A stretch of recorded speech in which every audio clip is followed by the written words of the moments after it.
Hello and welcome to our third installment of the lower rarity spoilers. By the time you're hearing this, I think the entire set has been out. In fact, hopefully this is all of the cards. I did hear that there was going to be some on the 3rd, and this is the 3rd, but I didn't hear any that came out, so I don't know if they just haven't come out yet or what, but either way, there's supposed to be extra cards that will come out in the Commander precons when they get revealed, but they shouldn't affect these, not only because they're not going to be in Standard, but also because they either won't be new or they will be rare. That's generally how Wizards does things unless they're distributed through packs. So, to get us started, we have one of the cards I'm most excited for, Deep Muck Desperado, a 3-mana 2/4 blue Homarid Mercenary. Now, my problem is I saw this card and I went, ooh, Homarids are back! And unless I'm mistaken, they're not. It's just this one. And I don't know, like, I get that in Standard you can have 4 ofs in your deck, so one Homarid is like 4 cards in your deck, so do they need to have multiple? But nah, if you're going to give me one card with a cool creature type, I need at least 2, right? Because this represents a person in the world. And, like, is every Homarid on this in Thunder Junction a Deep Monk Desperado? What do the other Homarids do? Are there no others? Like, I don't know. From a world-building standpoint, if this set is our gateway, our lens into this plane, I want to see the denizens. And I think just this guy is not enough. Likewise, is there only the one Gorgon? Oh, I hope that's not true. Anyway, whenever you commit a crime, each opponent mills 3 cards. This ability triggers only once each turn. I don't know how to assess mill cards. Generally speaking, I think mill is a benefit. You want to mill yourself so you can activate your graveyard stuff or whatever. And so I want to mill me. Milling my opponent, I always think of as a liability. The only reason to mill your opponent is either if you have something that triggers off of cards in your opponent's graveyard, which is pretty rare, or you actually are trying to deck them. You're trying to make their library run out of cards and they lose via mill. And that's totally a valid strategy, don't get me wrong. I just don't know how to assess it because it's such a different strategy than the rest of the game. Speaking of, the thing I'm most interested in when it comes to mill is there's like a ton of red-black exile cards from your opponent's library. It's sort of like impulse draw but from your opponent, and that's actually kind of a cool, like, I'm giving myself fuel at the same time as milling you out. Whereas, like, blue mill is just, I'm milling you for the sake of milling you with no benefit to myself, and so it's all or nothing. You get no half-measure values for milling somebody. But I do wonder if there's a black-red mill deck. Anyway, heard you been horning in on my turf. How about I introduce you to some surf? Kind of feel like that Homer needs to work on their one-liners personally, but I respect the hustle. Omen Port Vigilante, 2-mana 2/2. Human Mercenary. Omen Port Vigilante has double strike as long as you've committed a crime this turn. Okay. Cool. As we mentioned before, committing a crime, pretty straightforward. But what I like about this is it's kind of it's a variant on the I have double strike while attacking or I have double strike while blocking. It's you have double strike for the turn that you've committed a crime. And that feels really good. It means it could be active on my turn or your opponent's turn, especially if your opponent doesn't know if you can commit a crime. It's almost better than always having double strike because this scares your opponent into wondering if you might have double strike. And that's kind of cool. That gives you an edge. And double strike's just always good. We know that. Like, this 2-mana 2/2 is kind of like a 2-mana 4/2, right? Like, it's just like, it's, or 4, it's, I don't know, the whole thing.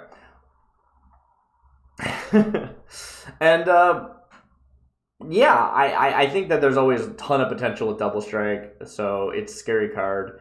I like especially how anyone who wants to do double strike stuff, you might have some combat tricks that are like target creature gets +1/+1 or +2/+2 until end of turn, and you could pack your deck with cards like that and then target Omen Part Vigilante and commit a crime on your opponent. Or if you don't have a crime, you could actually buff, like, if your opponent has like 2 creatures and they're saving one as a blocker and attacking with the other, you could crime your opponent's, like, you could, instead of giving yourself like +1/+1, you could give yourself double strike by having your opponent's creature go +1/+1, which, like, I don't know how often that would happen, but like, it's interesting.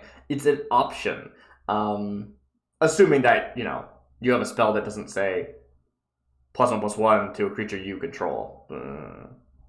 You get my point, and I belabored too long. Free Striders took to patrolling near the Omen Paths, protecting new arrivals from the robbers and charlatans prowling for easy marks.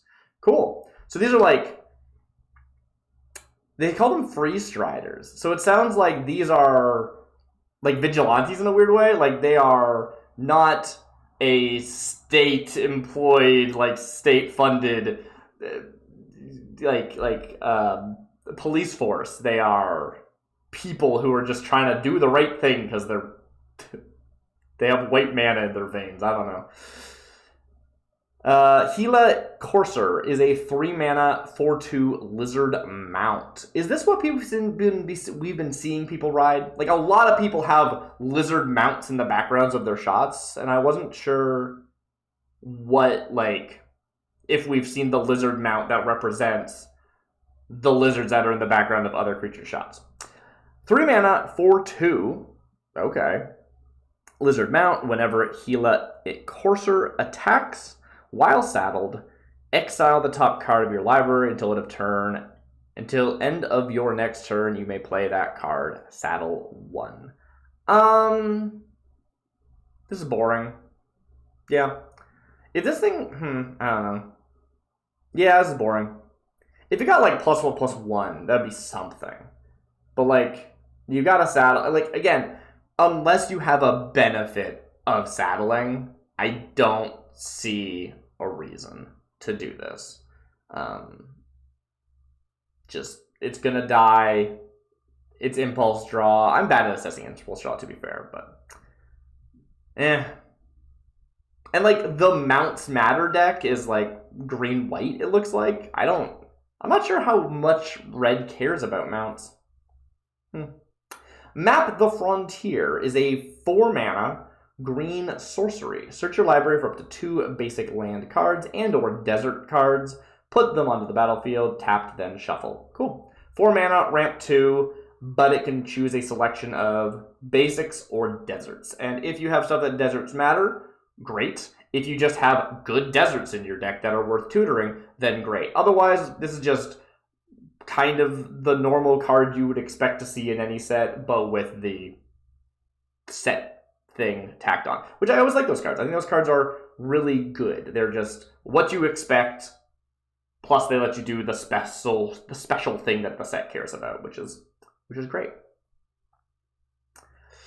Inventive. Oh, I didn't read the flavor on this. What's the flavor say? Flavor is: pioneers with a distaste for crowds and cities are welcomed by the outcasters who celebrate solitude and find endless wonder in the natural world. Like, that's the thing, right? Like, commons and uncommons are where we get to see this flavor of, like, a Free Strider is an in-world term. Slick Shot is an in-world term.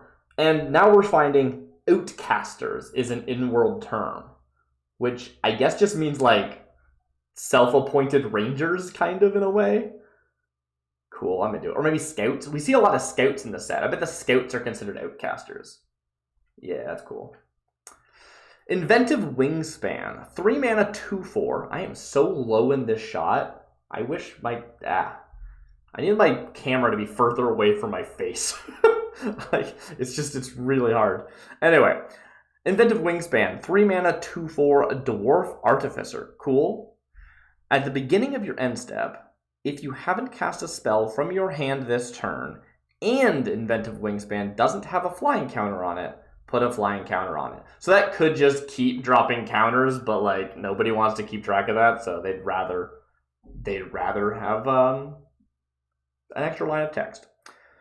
We must forge for ourselves the gifts that nature neglected to give us. Gotta make your own wings, fair enough. Cool. I think it's a little bit of a shame this wingsmith can't make wings for anybody except for themselves. You know? Doesn't that seem a little weird to anybody else? I don't know. Alright.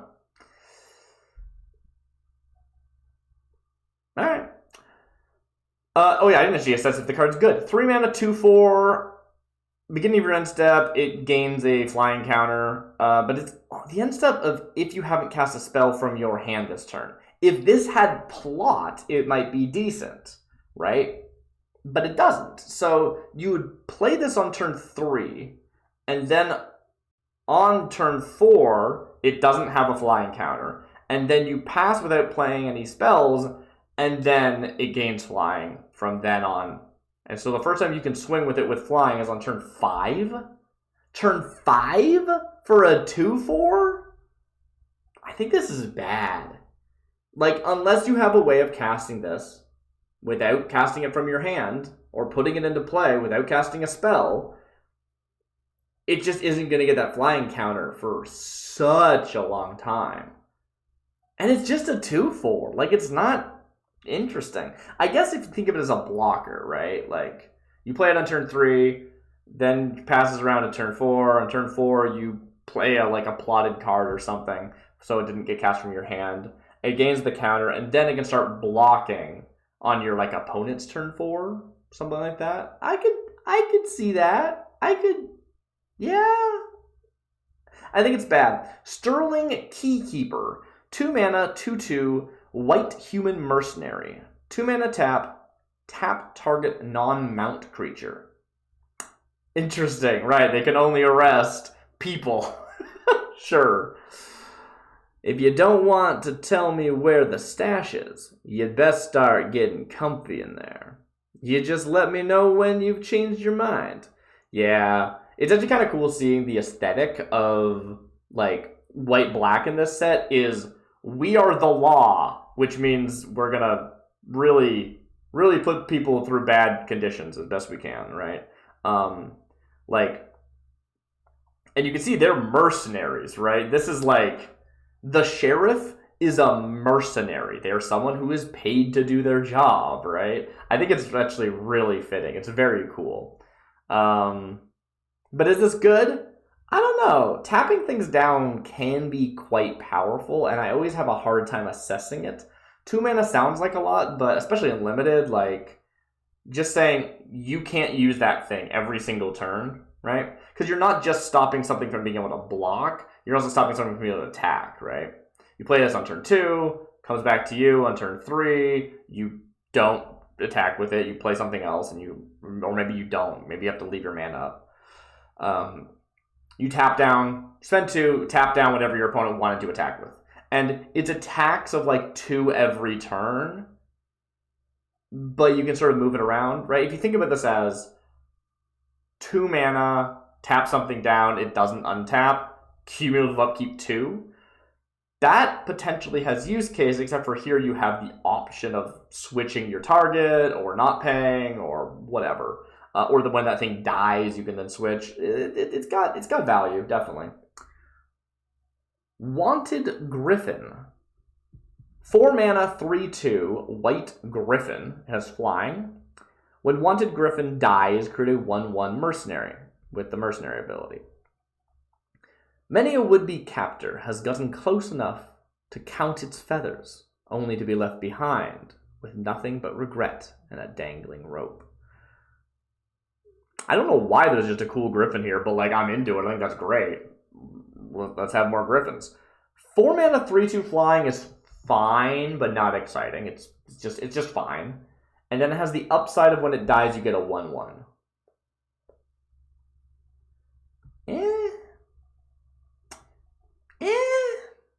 I don't know. So it's 4/3 of stats for 4 mana.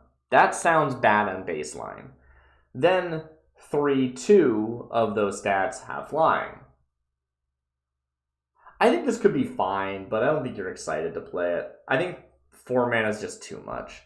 In fact, I think this would be better if it was a 2/2 for 3 mana, right?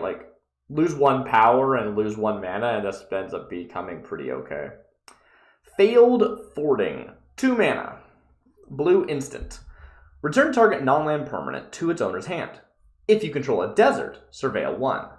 Okay, I mean 2 mana bounce is pretty going rate, honestly.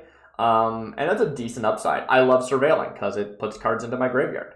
Or lets me decide I want to keep them. It's just, surveil is such a good mechanic. I love surveil. I don't really know why. Like, I think that this could just be printed as 2 mana, return a non-land permanent to its owner's hand, surveil 1 without the desert clause, but, you know, whatever. Run a desert. It's not a big deal. That said, yeah, I think it's an easy enough hoop to jump through that I don't mind it, but I do think this card could have existed without it. But I think otherwise the card's good. Like, obviously you want to care about stuff in your graveyard. Surveil is always useful, right? It's no less useful than Scry, and Scry is always useful. But it goes up in value if you care about stuff in your graveyard. We should have taken the Blasted Fairy. Hope Hagen. Prospector. Are we going to meet Hope Hagen? I guess not. I guess they died. Alright, that's a shame. Peerless Rope Master is a 5-mana blue 4/4 human rogue. When Peerless Rope Master enters the battlefield, return up to 1 target tapped creature to its owner's hand. Cool, okay. This actually makes that the white card go up in value, right? The one we just saw that can tap things down. Then you can tap something down. Then you're spending 2 and tapping a creature to tap something down and spending 5 mana. Like, again, if this was like a plot card, suddenly this goes up in value a ton. But 5 mana? That's 7 mana to tap something down and bounce it. Now, obviously things can tap down on their own. I think this card is decent, to be honest. It does only bounce to hand, not to the board, or not like to the library or to the bounce to the graveyard. Yeah. Return target creature to its owner's graveyard. But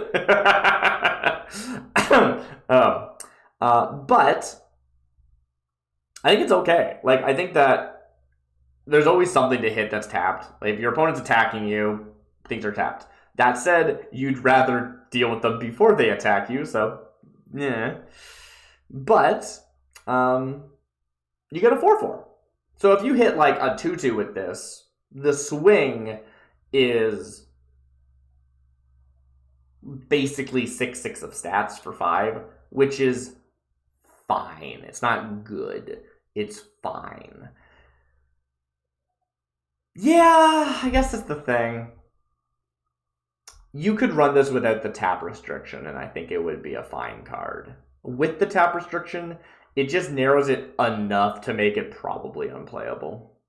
I mean, I'd play it in limited, but I wouldn't be happy about it. Murder someone and you'll have a gaggle of folks lining up for revenge. Humiliate them, and they won't dare bother you again. Nice. Boneyard Desecrator, a 4-mana 3/4 black zombie mercenary with menace. Okay, 4-mana 3/4 with menace. I can see it. Much better than a 5-mana 4/4 vanilla. For 2 mana and sacrifice another creature, put a +1/+1 counter on Boneyard Desecrator. If an outlaw was sacrificed, create a treasure token. Oh, I love this. There's no limit on how often you can do that, as long as you have the mana. So you can do it the turn it comes into play. You don't have to tap. If you have a bunch of, like, if you want a mana sink, you can... we care about generating mercenary tokens, so you probably have some outlaws to spare. We don't care, like, the mana value of the mercenary, for example. And sure, you don't need to get it. The treasure just is a discount, right? The treasure is basically saying, instead of it costing you 2 mana, it costs you 1 mana. And great. I don't know. I think this is legit. Like, if you think about, like, the Outlast mechanic, where it's just like you can spend mana and tap to put a counter on yourself, it's the tap that really hurts it. And it's the fact that it's usually like a sorcery. Isn't Outlast a sorcery? I think Outlast is sorcery, which makes it extra bad. They can't even block. Whereas this can block.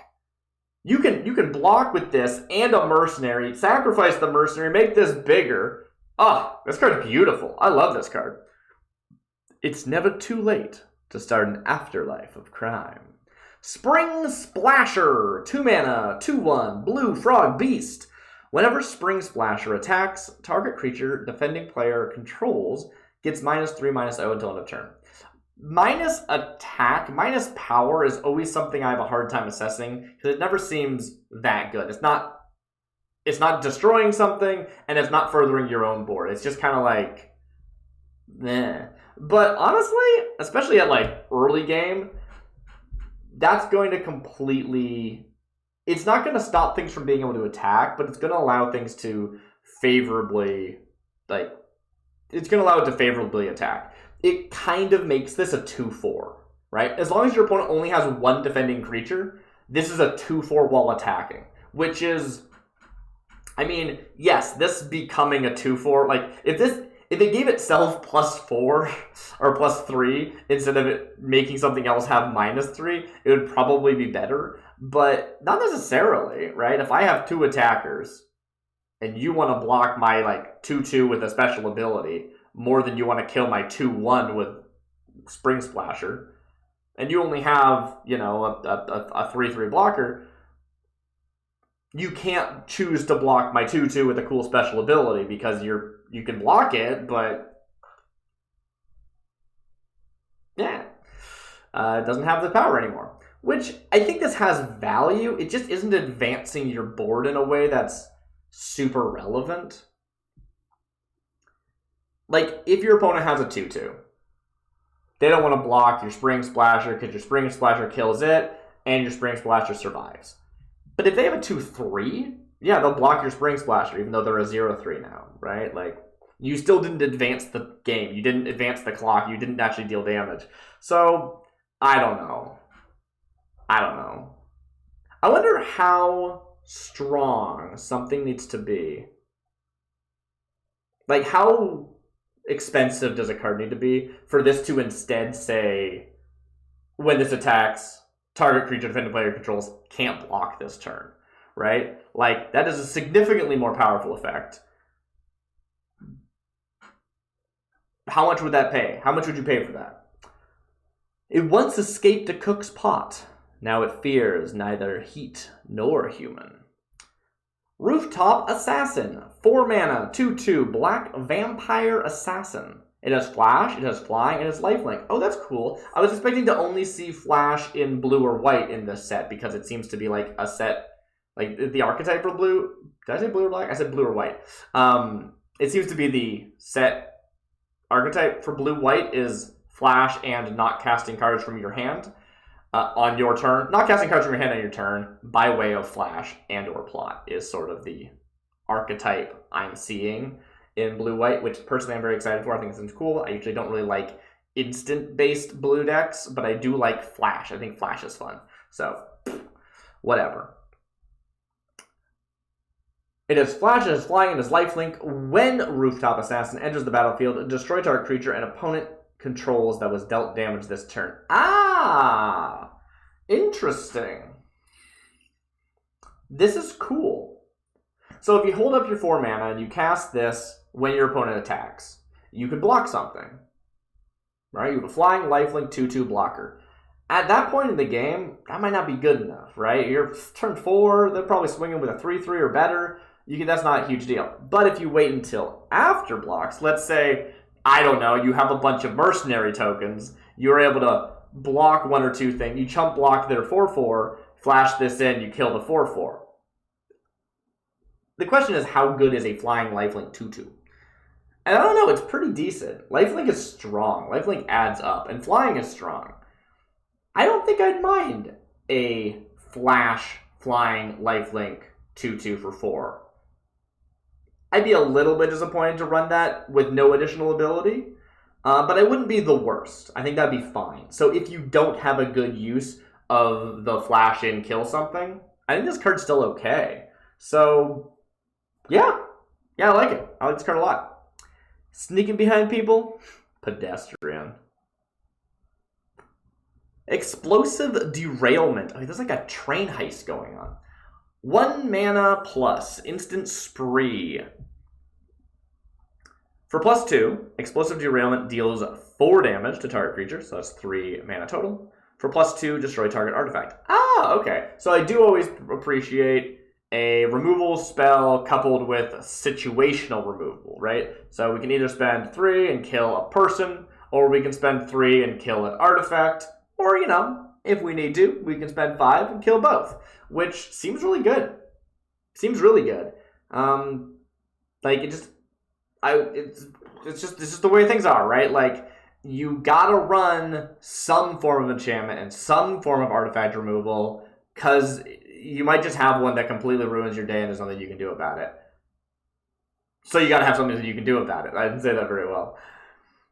But if you don't run into them, you don't want to have a dead card in your hand. So having a card that can do 2 things if it needs to, or just kill creatures, which are always going to be a problem, cool. I think it seems nice. Is 3 mana a decent rate for this effect? I think so, right? Like, this is a murder. It's a murder of things of 4 power or less, and that's pretty good. Like, that's basically the best you're going to ask for. You can combine it with other forms of damage to actually finish the job if something doesn't need, has more than 4 toughness. But it's going to kill a lot of stuff. 4 is a good break point. I think this is a good card. I don't play a lot of red, so I could be wrong. Bombs and trains and sabotage! Oh, that Breach just said that. Bombs and trains and sabotage! I have no idea what Breach sounds like. Outlaws Fury is a 3 mana red instant. Creatures you control get +2/+0 until end of turn. If you control an outlaw, exile the top card of your library until end of turn, or until end of your next turn. You may play that card. Huh. I don't know. Stapling 2 effects together always feels weird, but I mean, it kind of makes sense. Like, I always find just like 2 arbitrary effects stapled together feels odd, but cantrips are a thing. You know, spells that are do a little thing plus draw a card are a tried and true format, and this isn't draw a card, but it's the red version of draw a card, right? So, yeah. It's a 3 mana spell that buffs your whole board, creatures you control, not just a creature you control. Gets +2/+0 until end of turn. I think that's good. I think that's already fine. I don't know what the going rate for a Trumpet Blast. I think that's what these effects are called. Sorry, I'm not a Magic historian. But I think this is a reasonable price to pay, regardless of what precedent is. And well, then it cantrips if you have an outlaw? Yeah, that's actually great. I mean, assuming you can use the card that you exile, but you have until end of the next turn. I'm really, really liking, in this set specifically, and we've seen it before, but in this set specifically, we are seeing impulse draw that doesn't last until end of the turn. It lasts until the end of your next turn, which is just so much better than every, like, normal impulse draw is so hard to make use of, but I feel like it's going to be really easy to make use of these +1 turn impulse draw effects. This card looks really good to me. Like, legitimately just looks really nice. This is a finisher or a blowout card, right? You make a big attack and your opponent blocks, and you say, actually, you lose those guys in the block because I'm not buffing one creature, I'm buffing all my creatures. Or you attack and they don't block, you kill because you increase your damage by not like 2, not like 4, probably like 6 or 8, depending on how wide your board is. Especially if you consider mercenaries, right? If you're making a bunch of 1/1 mercenary tokens, you might decide to swing with all of them, right? That's a lot. And then, of course, you can also do it on the block, right? Your opponent attacks, and you block, and you lose all your guys because they're, you know, they're not getting plus toughness, but they wipe your opponent's board, and then you get to draw a card. If you win the game, you don't care about the draw card effect. But if you don't win the game, you do. Worth pointing out that because it's an instant and you can cast it on like your opponent's turn during a block, the until end of your next turn is super relevant. It doesn't give you like an extra turn really because it's one of your own turns, but because it could say until your next end step, for example, and then if you cast it on your turn, it lasts until the end of turn, but if you cast it on your opponent's turn, it lasts until the end of your next turn. But instead, they just made it end of your next turn all the time, which is, I think, great. Either way, you get to untap once with the card in exile, and that is beautiful. The only witness to their rampage was the stoic visage of the moon. Do you say visage or visage? Let me know in the comments. All right. Rodeo Pyromancers is a 4-mana... Sorry, Rodeo Pyromancer just gets me because it makes me think of like rodeo clowns for some reason. Anyway.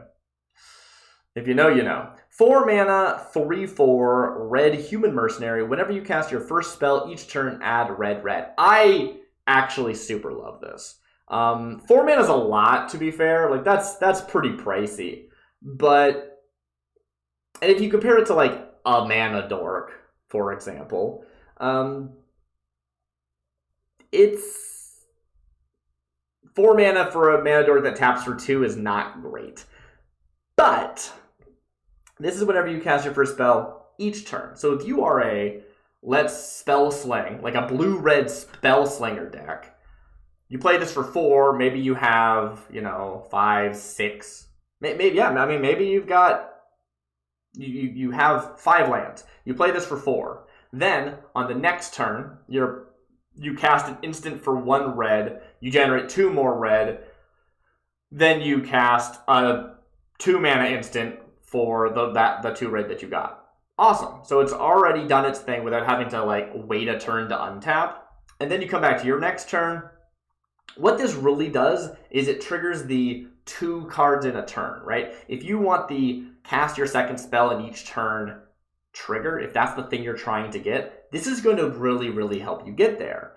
Not only is it just, like, it doesn't, a mana dork says, here's +2 mana, and you can go, sweet, I can do something with that. I can now cast the 6-cost spell. That's what green wants to do. But red? No. Red wants to get to cast 2 lightning bolts as opposed to 1 lightning bolt, for example. It's not lightning bolt. You know what I mean. But especially in that, like, cast at least 2 spells per turn, we keep talking about how, like, it's each turn. You could cast it on your turn and then on your opponent's turn. And while you could, it's going to be hard to cast on your turn and your opponent's turn. It's usually going to be one or the other because of how much mana you have to spend. But if you cast a spell for 1, and then you generate 2, and then you cast a spell for 2, and then you pass the turn, you still have all of your untapped mana -1, right? So this ends up being not a card that taps for 2 for 4 mana. It's a card that taps for 4 mana. In a 2-player game. It could potentially get larger in in a commander format, for example.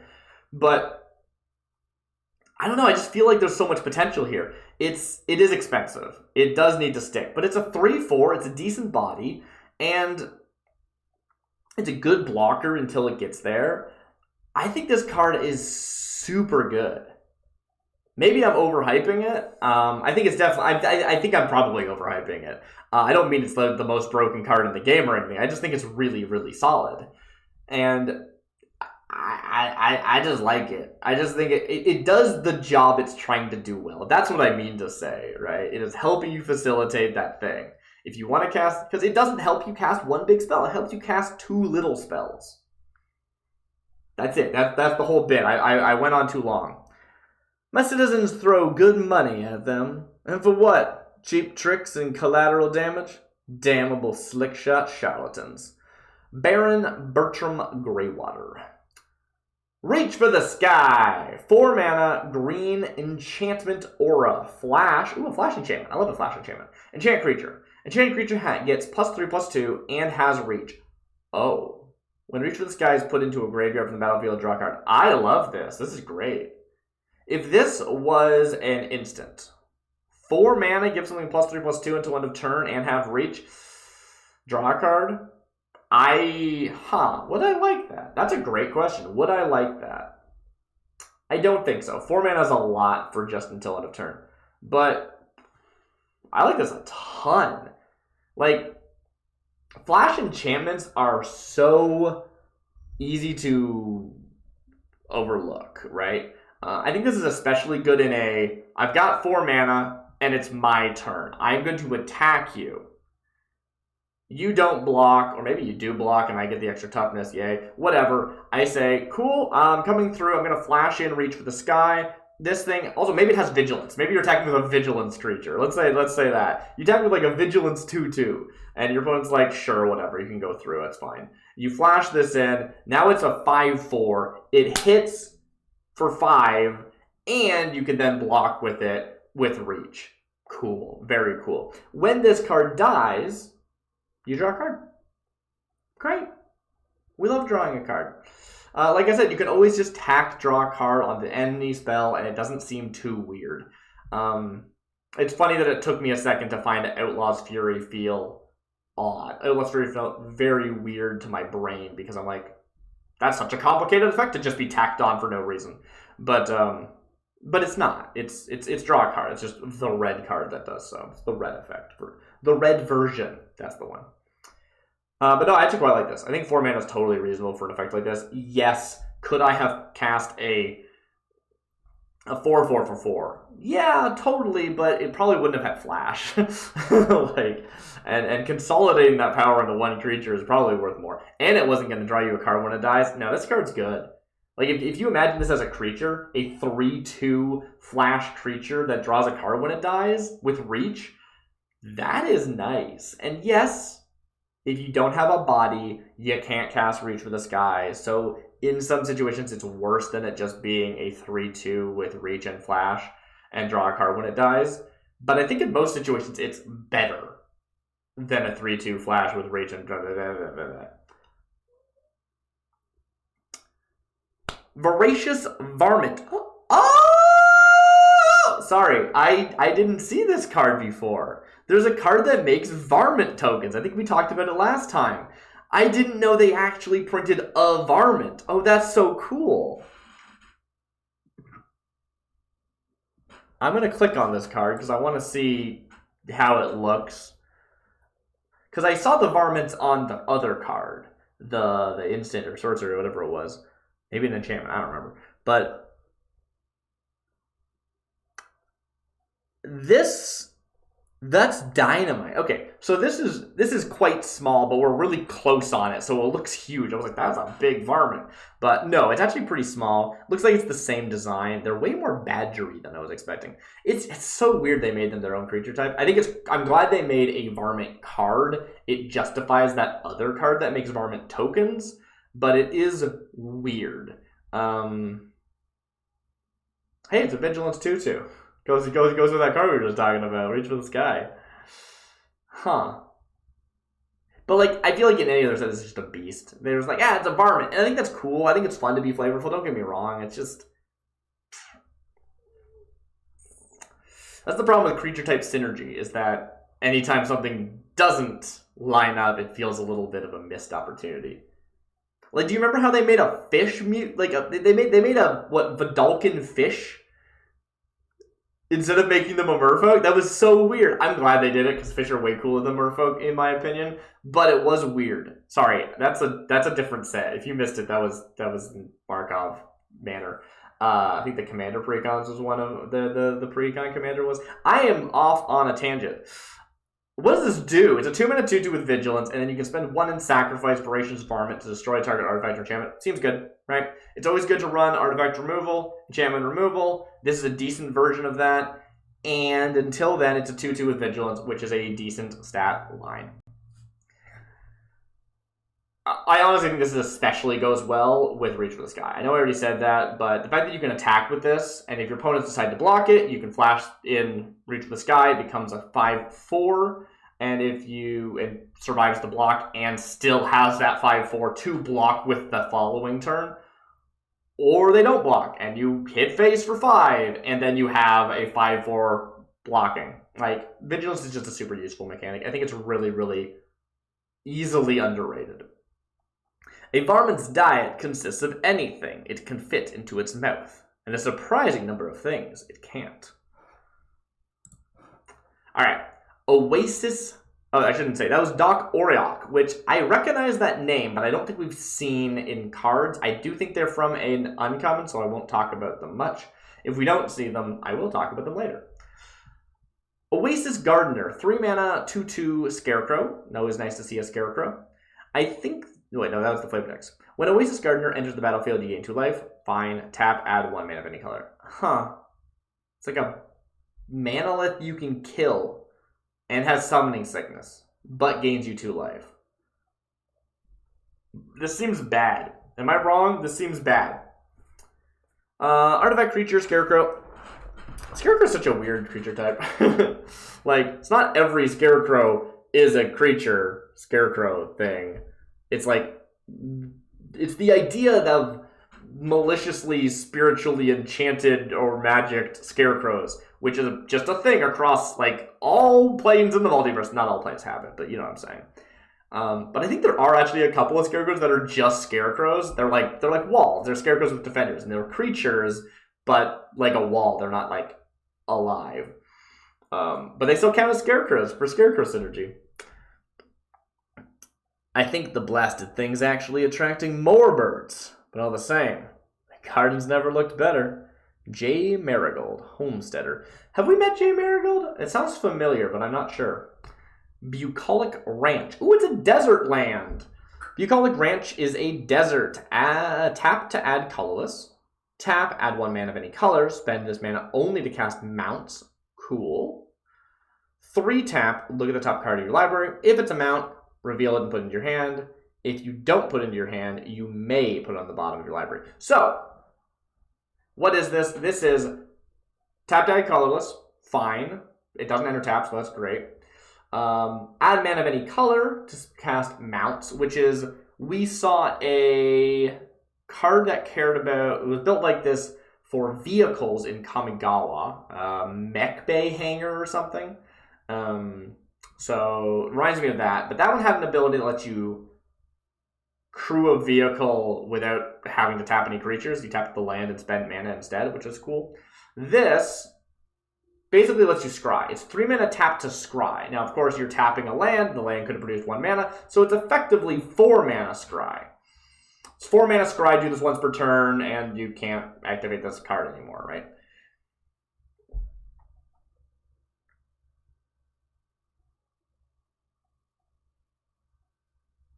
Yeah, I mean, it could effectively be 4 mana scry, activate this once per turn. Because you could tap it and then pay for that 4, and then it's 3 and tap it. You get what I'm saying. And it's basically scry unless the card you saw was a mount. If the card you saw was a mount, draw, which is great. And if it's not, you get to choose if you want to put it on top or the bottom. 3 mana to scry is a lot, especially 4 if you're, if you want to count it that way, which I do, personally.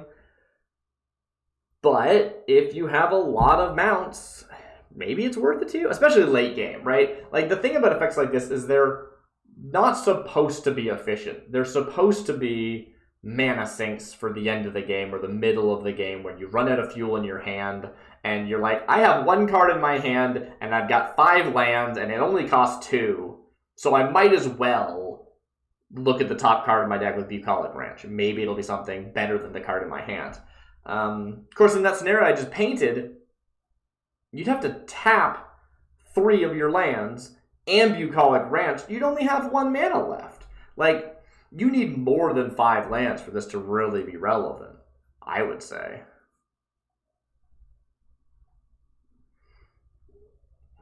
I don't know. It's interesting. I think it's a decent mana sink, though, right? You just, you don't spend this unless you need to, and then if you want to hold 3 mana for a spell, you can scry. And that's useful. That's super valuable. It just seems a little expensive. 3, I think, is probably the right cost. But since it's a land, it's effectively 4. And I think that's too much. Shepherd of the Clouds is a Pegasus? Sure, why not? Shepherd of the Clouds is a 5 mana, 4/3 white Pegasus with flying and vigilance. I love flying and vigilance. Whenever Shepherd of the Clouds enters the battlefield, return target permanent card with mana value 3 or less from your graveyard to your hand. Return that card to the battlefield instead if you control a mount. Ooh!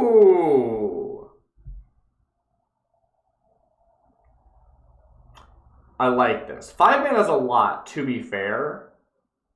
But when you look at a card like this, you always have to remember, yes, a 3-drop or a 2-drop are mana value 3 or less permanents.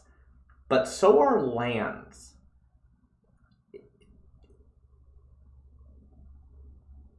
So this is 5 mana for a 4/3 Flying Vigilance Pegasus that ETB puts a land from your graveyard into the battlefield. That's not bad. I'd play that. I think that's really good. Is it good enough? I don't know. That's always sort of the question. But I like this. I think it's cool. It's weird to see a Pegasus. I like that it's not a Pegasus mount. That's fun. Because they could have just said other mount. Control another mount, right? But no, this isn't a mount. Excuse me? You can't ride on my majestic back. I am a Pegasus. It's not like that's what we're known for or anything. And I appreciate it. I haven't decided if this is good or not, but I do like it.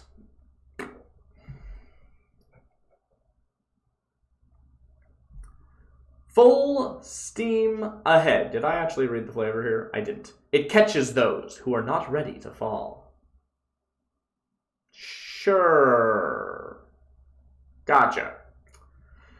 Full Steam Ahead is a 5 mana green sorcery. Until end of turn, each creature you control gets +2/+2 and gains trample, and this creature can't be blocked by more than one creature. I do love inverse menace, like can only be blocked by more than one creature, can only be blocked by one creature. Yeah, I said that right. 5 mana is a lot. And it is sorcery speed, so you're not going to gotcha anybody. But I think you don't want to gotcha anybody, right? The whole point of this card is that you do it before blockers are declared so that your opponent can't block, right? This doesn't make blockers invalid if you did cast it at instant speed after blockers, right? So you want to cast it before combat anyway. 5 mana is a lot, but this is like a finisher. +2/+2, trample, only 1 block. With trample, 1 block is great. Cool, you blocked me. I trampled through for 5. I'm fine with that. This card looks really good. I don't know what you compare it to. Like, it's very possible that you can compare this to other green buff your entire board spells and it ends up looking bad. But it sounds really good. And if you have menace, it goes up in value and it can't be blocked at all. But I think this is just as good as unblockable because of the trample effect. I mean, not, obviously, can't be blocked at all would still be better, but it basically is good. The runaway train tore through the manicured streets of prosperity, its new conductors reveling in the sheer destruction. Dang. Hollow Marauder, 7 mana. This is going to cost less, right? Yeah, okay. 7 mana, 4/2 black Spectre Rogue. Ooh, you don't see Spectre too often. Because, like, what's the difference between a Spectre and a Spirit, really? I don't know. But it counts as something different. Either way, it's a Spectre Rogue, not a Spirit Rogue. This spell costs 1 less to cast for each creature in your graveyard. Sweet. Flying. When Hollow Marauder enters the battlefield, any number of target opponents discard a card. For each of the opponents who didn't discard a card, with mana value 4 or greater, draw a card. Oh, I like this. I'm not a huge fan of forced discard mechanics. I want you to play your cool spells.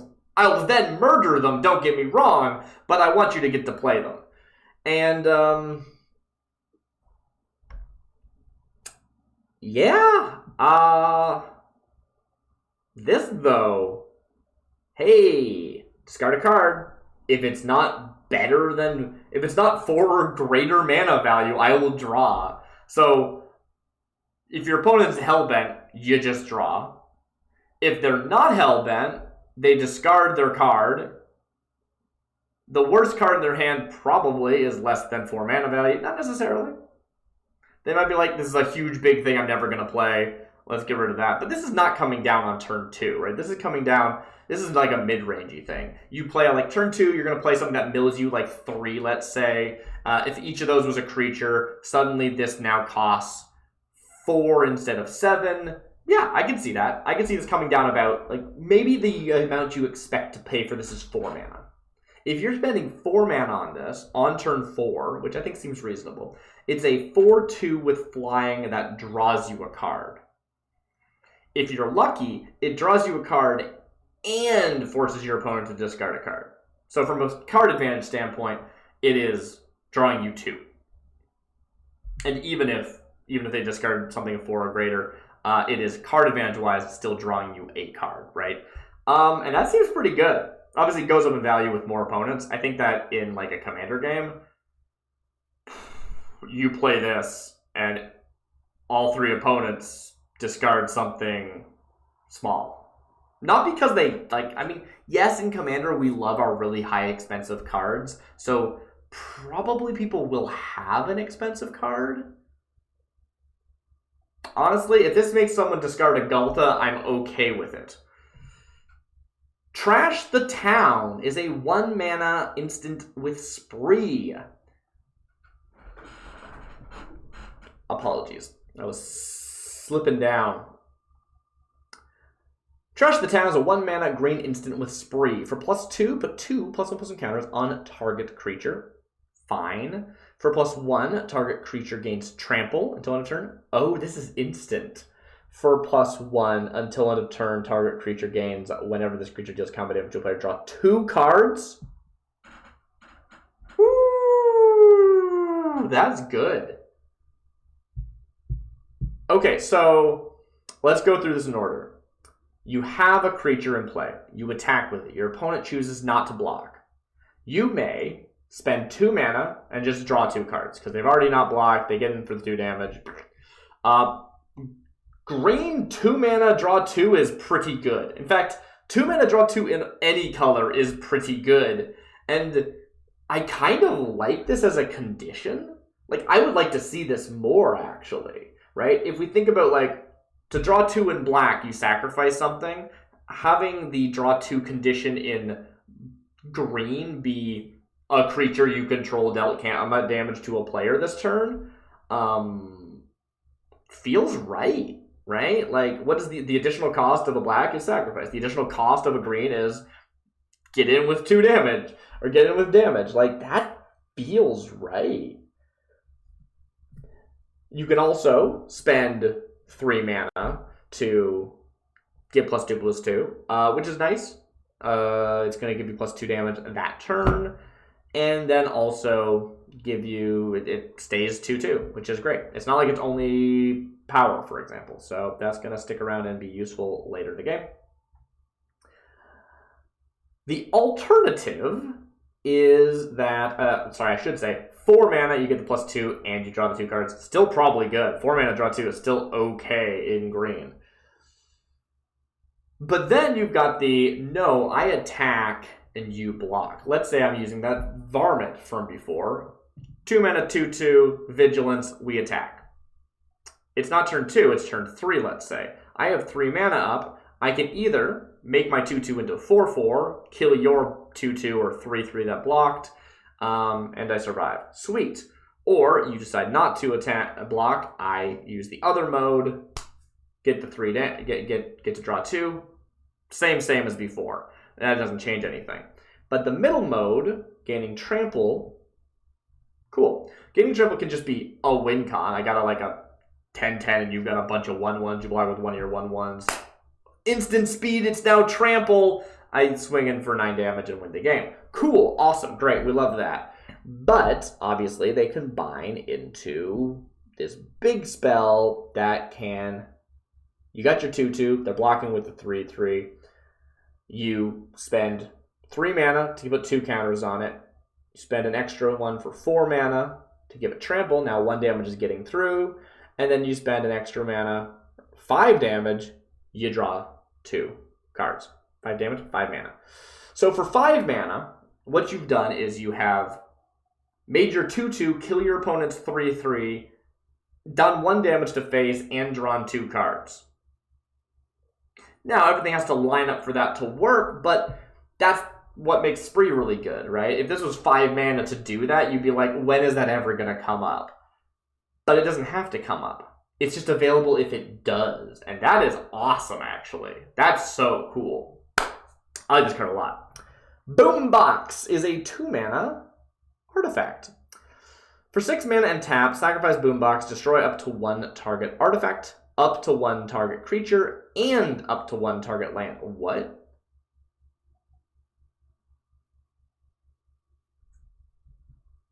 Holy crap. So, little known card, Universal Solvent. Very important card in Pauper.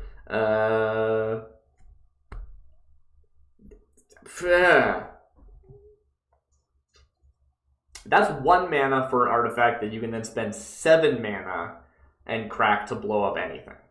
And that can be a land, enchantment, creature, planeswalker, whatever. And this can't do that. It can only hit artifacts, creatures, and lands, but it hits each.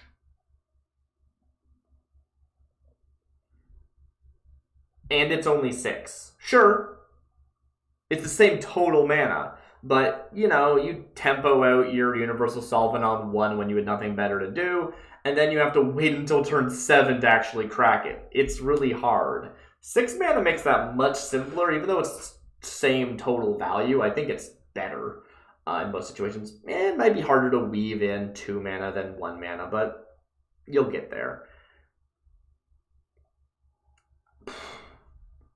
There's always going to be a creature and a land. Destroy a creature and a land. Like, wow. And if there's an artifact, great. That's just, sure. Wow. I don't know. Am I wrong? This seems really good. Like, yeah, it's a shame it's not destroy up to like 3 non-land, 3 permanents with each with a different permanent type or something. That is a very confusing sentence, but I know what I meant. Honestly, if this even said destroy up to 1 artifact or enchantment, comma, up to 1 creature, up to 1 land, I think that would also make this thing a lot better. But like, it's already really good. I don't think it needs that. You still need to run other enchantment. Sorry, I'm going off about this. I think this is good. I think it's good. The point is, I think it's good. I don't run land destruction out of principle, but if I did, I would run this. Well, actually, if I did, I might know what land destruction goes for, and I'd go, that's not good enough. Stone Rain is 1 mana, or whatever. And fair, but also, come on, don't run Stone Rain, please. We're trying to have a good time. The cruel irony of explosives is they're most interesting exactly when you should be running away as fast as you can. That's pretty good. That was very funny. Something I don't like about this card is that it's up to 1 target land. I get that it's like, oh no, I don't want to blow up my own land if no lands are targetable. Fair enough. But I feel like I'm going to see this card in Commander, and people are going to be like, I'm going to waive the right to target a land because I don't want anyone to be mad at me. And by saying I feel like I'm going to see that, I mean, I feel like I'm going to be that person. And it's like, play the cards. You know what I mean? You put the card, like, the card should do the thing it's designed to do as best as it can, right? Either don't run the card or play it to its full potential. That's my opinion, which is why there's a lot of cards I don't play. But I digress. Nurturing Pixie. This is oh, it's got one of those, like, cactus babies. Okay, that's fair. It looks really like it's from a different set. I wonder if it's like a specific fairy trying to be redrawn in this.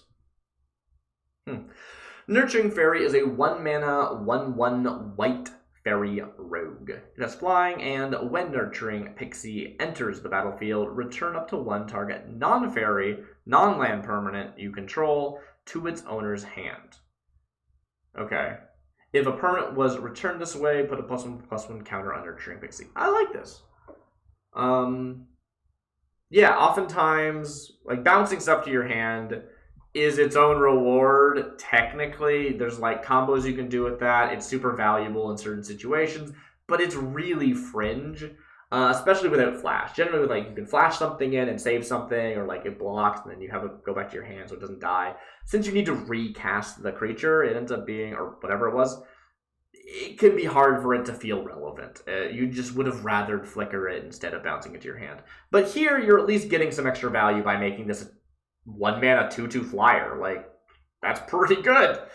Yeah, I'll run a 1-mana 2/2 flyer. Are you kidding? That's great. So, we don't want the bounce to be a downside, but if it is a downside, I think it's a downside worth paying in a lot of situations. So it's okay for the ability to sometimes use it as an upside.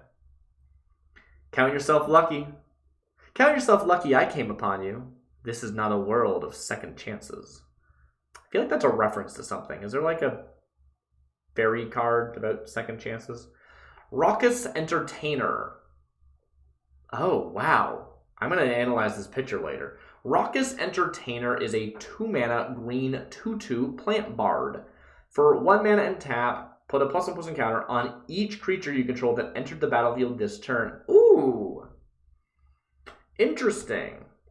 Entered this turn. So if you made a whole bunch of tokens at once, you can give them all a counter. But likely this is going to be, you may tap this and pay 1 extra when you cast a spell to give it a counter a lot of the time. But, you have to pay it once per turn to hit everything you do that turn. So if you cast 2 creatures, you can give it an extra counter. Yeah, okay, cool. I think it's a cool design. It seems odd. I don't feel... I'd like the +1/+1 counters are certainly an element in the set, but... yeah. Plant Bard, though. I feel like we haven't seen the bards interact with other people so far. Alright, sure. It's not hard to know the right song for the occasion, when most occasions are saloon brawls. It's the saloon brawl song. I like it. I mean, 1 extra mana could certainly break some spells, right? There's certainly spells that's like, if this is 1 less and 1 less power, this card would be worth running. But it costs 1 more mana and has 1 more power instead. And this is, you can spend 1 extra mana on your spells. Like, all your spells have kicker 1, enters with a +1/+1 counter.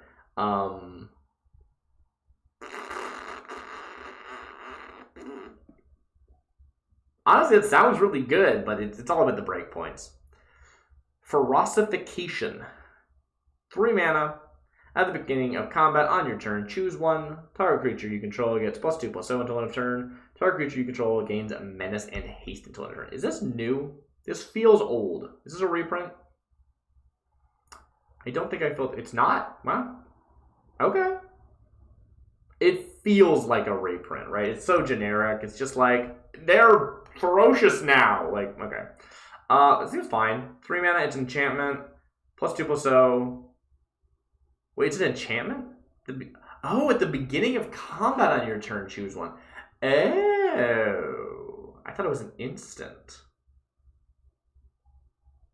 I quite like this. The enchantment that gives a thing haste is super nice, because if you only have 1 new thing entering the battlefield in any given turn, then just everything you have has haste, right? Cool. So you're encouraged to play 1 big guy, 1 big dummy every turn while this is on the field. And for 3 mana, I think you can weave that in. I think you can afford to skip turn 3 to get this online. I like it. Wow, that's way better than I originally thought. Cactus Spoke Sure Shot is a 4 mana, red and green, 4/4 plant mercenary. It has reach and ward 2. At the beginning of combat on your turn, other creatures you control with power 4 or greater gain trample and haste until end of turn. Cool. Yeah, so we're seeing more giving stuff haste. And it's the beginning of combat on your turn, straight up just always. So this does not have haste because it's other creatures, but yeah.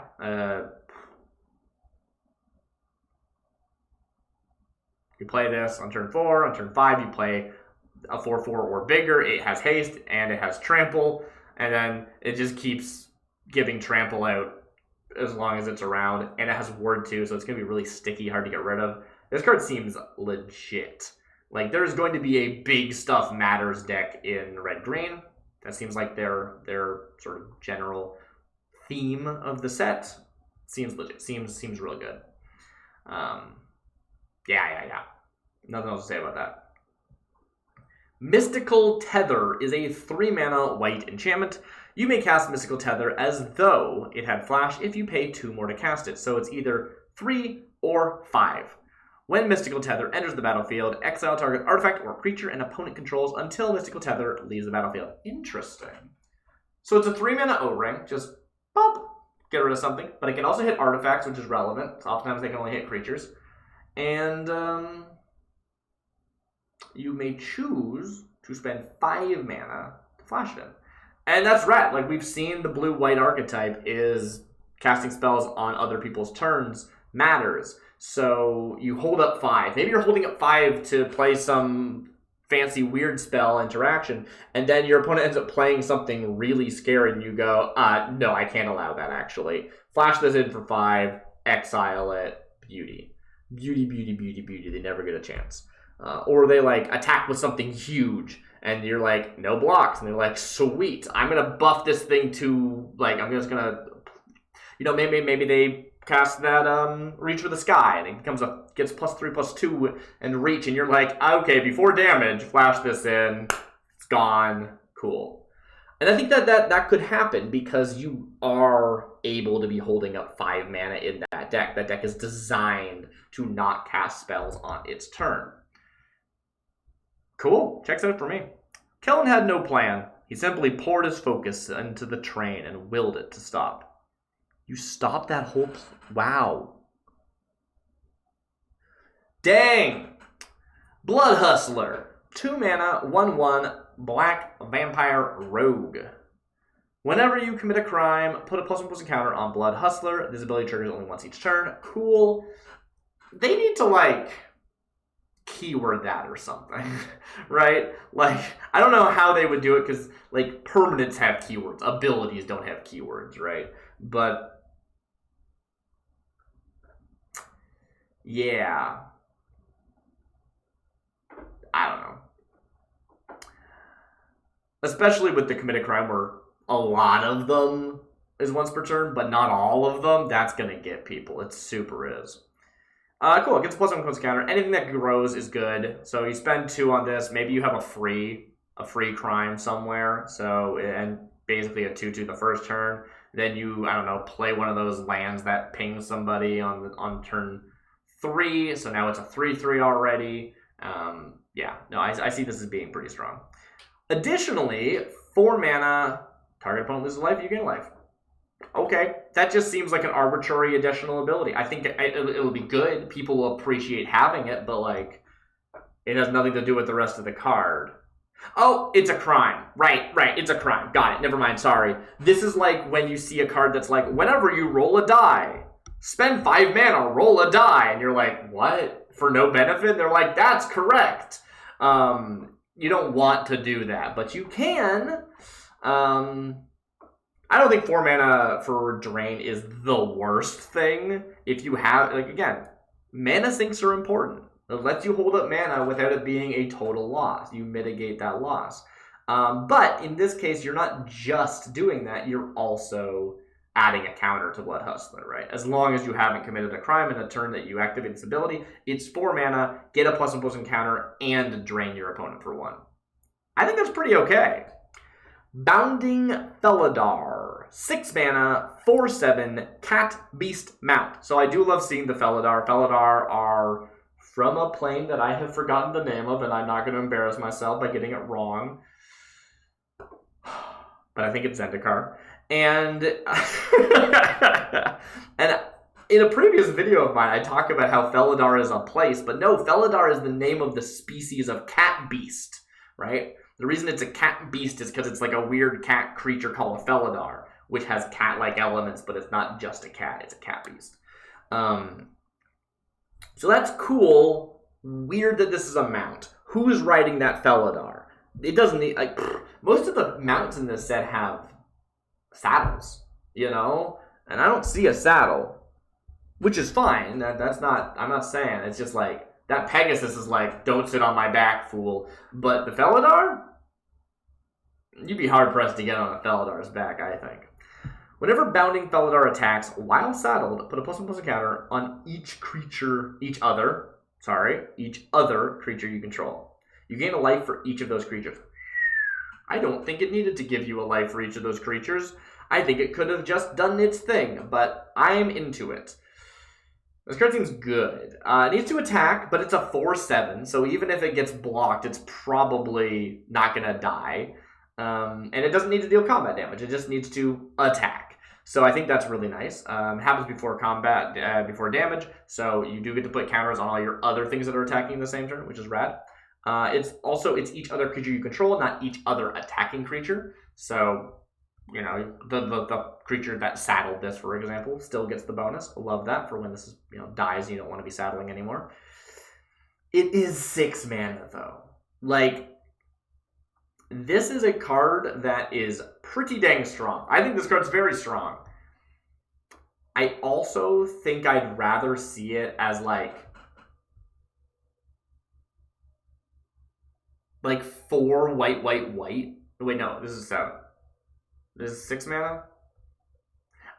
I think I'd rather see this as 3 white. And then have it say Convoke.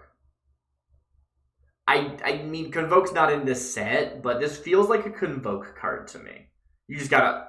Wait, Convoke lets you pay. I don't think Convoke should let you pay mana, like, colored costs. I think that's stupid. Anyway, never mind. I don't know if this card is good. I think it's really expensive. It needs to attack. I think if you were playing, like, a green-white mounts deck with some of the, like, your green creatures have, like... The problem is, something like Cactus Folk Sure Shot, it's green-red. Like, you'd have to run green-red-white, which is a lot of colors. Those are the colors of Amy Flash, right? So, maybe? Wait, is she green-red-white? I don't remember. I thought she was going to be red, white, blue, and she's not red, white, blue, and I have no idea what color she is anymore. I think she's green. Something. It's either red, white, green, or red, blue. She doesn't like. I'm derailing! We didn't even talk about her in the series because she's not uncommon, so never mind. I think this card is cool. Moving on. Prairie Dog, a 2-mana 2/2 squirrel.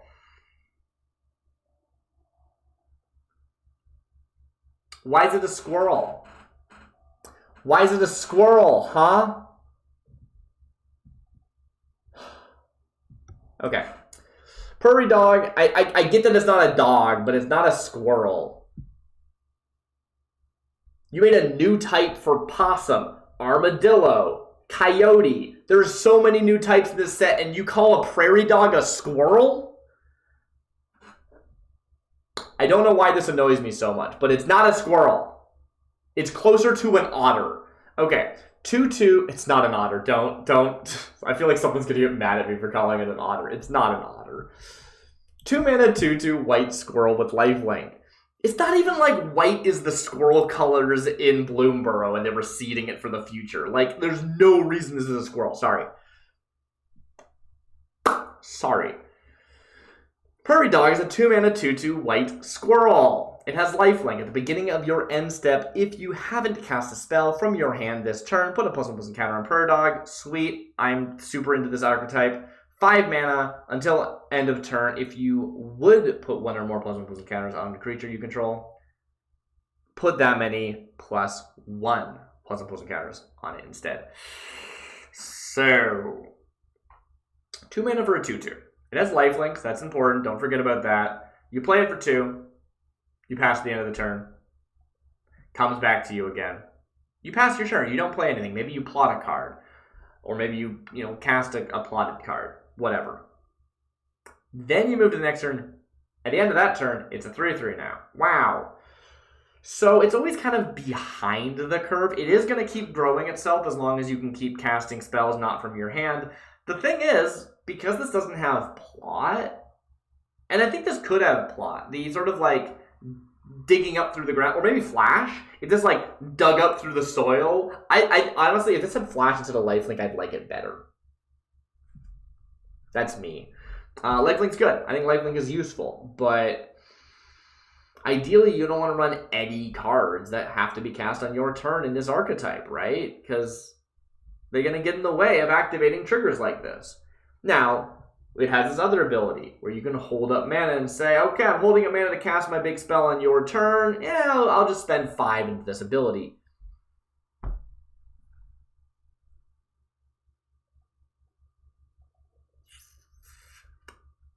I mean, they can start growing to it. It's just like this ability exists. It's a static ability that exists on other cards, and you have to spend 5 mana every time. I mean, if you have Felidar, Bounding Felidar, now you put a +1/+1 counter on each of your creatures, and it's 2. Ooh, that's kind of fun, but I just don't think it's good enough. Maybe I'm biased because I'm mad at that it's a squirrel, but I don't like this. I do actually think that oftentimes you will be happy to spend the 5 mana and just be cool, right? You play this on turn 4, comes back to your turn, you spend 5, and you pass to the end of the turn. It gets 2 counters, so now it's a 4/4. You know, but you spent, what, 7 mana to make it a 4/4 with lifelink? And then the next turn, you're spending an additional 5 to make it into a 6/6? No. Like, unless you have other cards that are getting counters, which, like, you might, don't get me wrong, right? It's just run Kami of Whispered Hopes, I guess? Like, that, even if you're just stuck to standard, just run Kami of Whispered Hopes. Yeah, it stacks. You could run both, I guess. I don't know. Ignoring the second ability, I actually think it's fine. I think that this is a good card. I do wish it had a second ability, but if it didn't have a second ability, I think I'd still think it's okay. So the fact that the second ability is kind of a dud, in my opinion, maybe I'm wrong, I think the card's still okay. Like, it doesn't make the card worse to have an extra ability. I just don't think it's a very good ability. That's all. I think in most situations, you'd rather it just say 5 mana, put a counter on this creature. Which, that's wild. That's not even very, like, bleh. I guess the funny thing about this is that you could keep kicking it. Like, 5 mana is a lot of mana. But if you have the mana, you could activate this like 3 times and then get, 3 counters on everything the next time you put counters on things. And that's kind of cool. And it is until end of turn, so if you're handing out counters one at a time,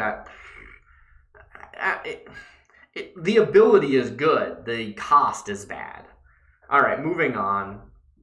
Doc Oriok, Grizzled Genius. We heard about you. He had an opinion on...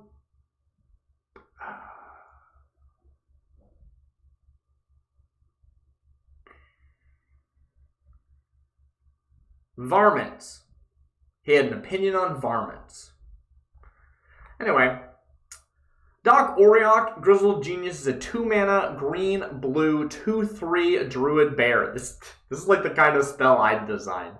It has 2 mana, the exact 2 colors that it needs to be, and it's as small as it can be, as I want it to be for that cost. Spells you cast from your graveyard or from exile cost 2 less to cast. Ooh. Cast from exile matters in green-blue? Huh. You do see this in blue sometimes, like when Kaldheim came out, Foretell. Forecast is a different mechanic. Foretell, there was a few cards that cared about when you cast a spell from anywhere other than your hand, which is generally graveyard or exile. So there's like already some stuff there in blue, but I don't think I've seen this in green. Interestingly enough, one of the main places that green likes to cast spells other than their hand is from the library, and it doesn't work with that, so but it's any spell. Like, that's a big discount. Hits all flashback, hits anything that you exiled. I don't think there's a ton of, like, impulse draw in green-blue. You'd rather just draw cards usually in those colors. But this discount is pretty nice. That said, if there are enough plots that are good, plotting cards from your hand cost 2 less. The thing is, if you plot a card, you're not paying to cast it from exile.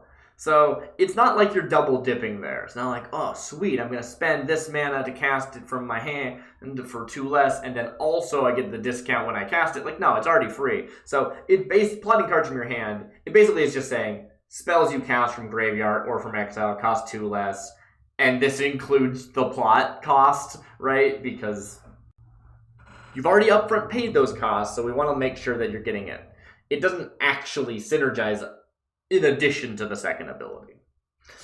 I do really like it, though. You can run a bunch of plots, but if you don't run a bunch of plots, you want to run other sort of exile effects. And there's plenty. I just don't know what they are off the top of my head, right? Red gets the impulse draw, but we've seen a decent number of casting spells from exile and or graveyard in especially blue. I think we've seen some in green. I'd have to try to remember. Either way, it's a bear druid. I love a bear druid. It's my aesthetic. Let's go. Learning stops only. Sorry, I'm gonna try it again. Learning stops only when you close your mind off to wonder. Sandstorm Verge is a desert. It taps to add colorless. For 3 and tap, target creature can't block this turn. Activate only as a sorcery. Okay. I think activate as only as a sorcery is fine because, you wanted to activate it before blockers are declared anyway. And, sure. I don't know what the going rate on target creature can't block this turn is, but there was that previous card we talked about that gave things -3 power, and this affects better. And I said, how much would you pay for that? And apparently it's 3/4 mana per turn. Ever been caught? Oh, this is anti-flash. Ever been caught out in a storm like that? Think of it like drowning, but all the water is knives. Ouch. My mouth is cut off while I do those reads. I need to find a better framing to be. It's like here I'm in the middle, but if I lean... Anyway, you don't need to hear about that. Metamorphic Blast. 1 mana spree. It's an instant spree. It's blue. I said that one horribly. Metamorphic Blast is a 1 mana blue instant with spree. For +1, until end of turn, target creature becomes a white rabbit with base power toughness 0/1. I'm not sure why they decided to do that. We see the metamorphic sort of effect in blue all the time, and it's usually a frog, or a fish, or a chicken. I don't know why it's a rabbit. It's not especially relevant to the plane. Like, if it turned into a varmint or something, I'd be like, oh, okay, sure. Or like one of those like baby cacti. For +3, target player draws 2 cards. Oh, okay, cool. So this is 4 mana, draw 2, which kind of sucks in blue at least, and it's 2 mana. Make something bad until end of turn, which can be fine, right? Blockers are declared. You make it into a 0/1. It dies in combat. Sweet, we love that. I think the first half of the spell is fine. I think the second half is irrelevant to the first half. And then you could say the inverse if I said that the second half is fine. But I think it's also just not as good, right? And, like, that's fine, right? If we think of this as kicker, right? This spell reads very much like kicker to me. But I do appreciate that sometimes you're like, I just need to draw cards. I don't care about making something into a 0/1. Let me just spend 4 and draw 2. I've been there. It's nice to have the mode. But I've definitely seen cards that are like, 2 mana, do a thing. Kicker for 3 to draw some cards. And you're like, well, I got the mana to spare, so sure. But it's like, it's never the point. and it always feels overpriced, right? Generally, kicker is overcosted often. You'd rather just pay it raw unless you have the mana to spare. And that's how this reads. It reads as the first mode is the main mode and the second mode is the kicker. But whatever. Rundo's craving for revenge was replaced by a craving for vegetables. Because they're a bunny rabbit. Return the Favor is a 2-mana red instant with Spree. It costs 2 red pips for +1. Copy target instant spell, sorcery spell, activated ability, or triggered ability. You may choose new targets for the copy. That's awesome.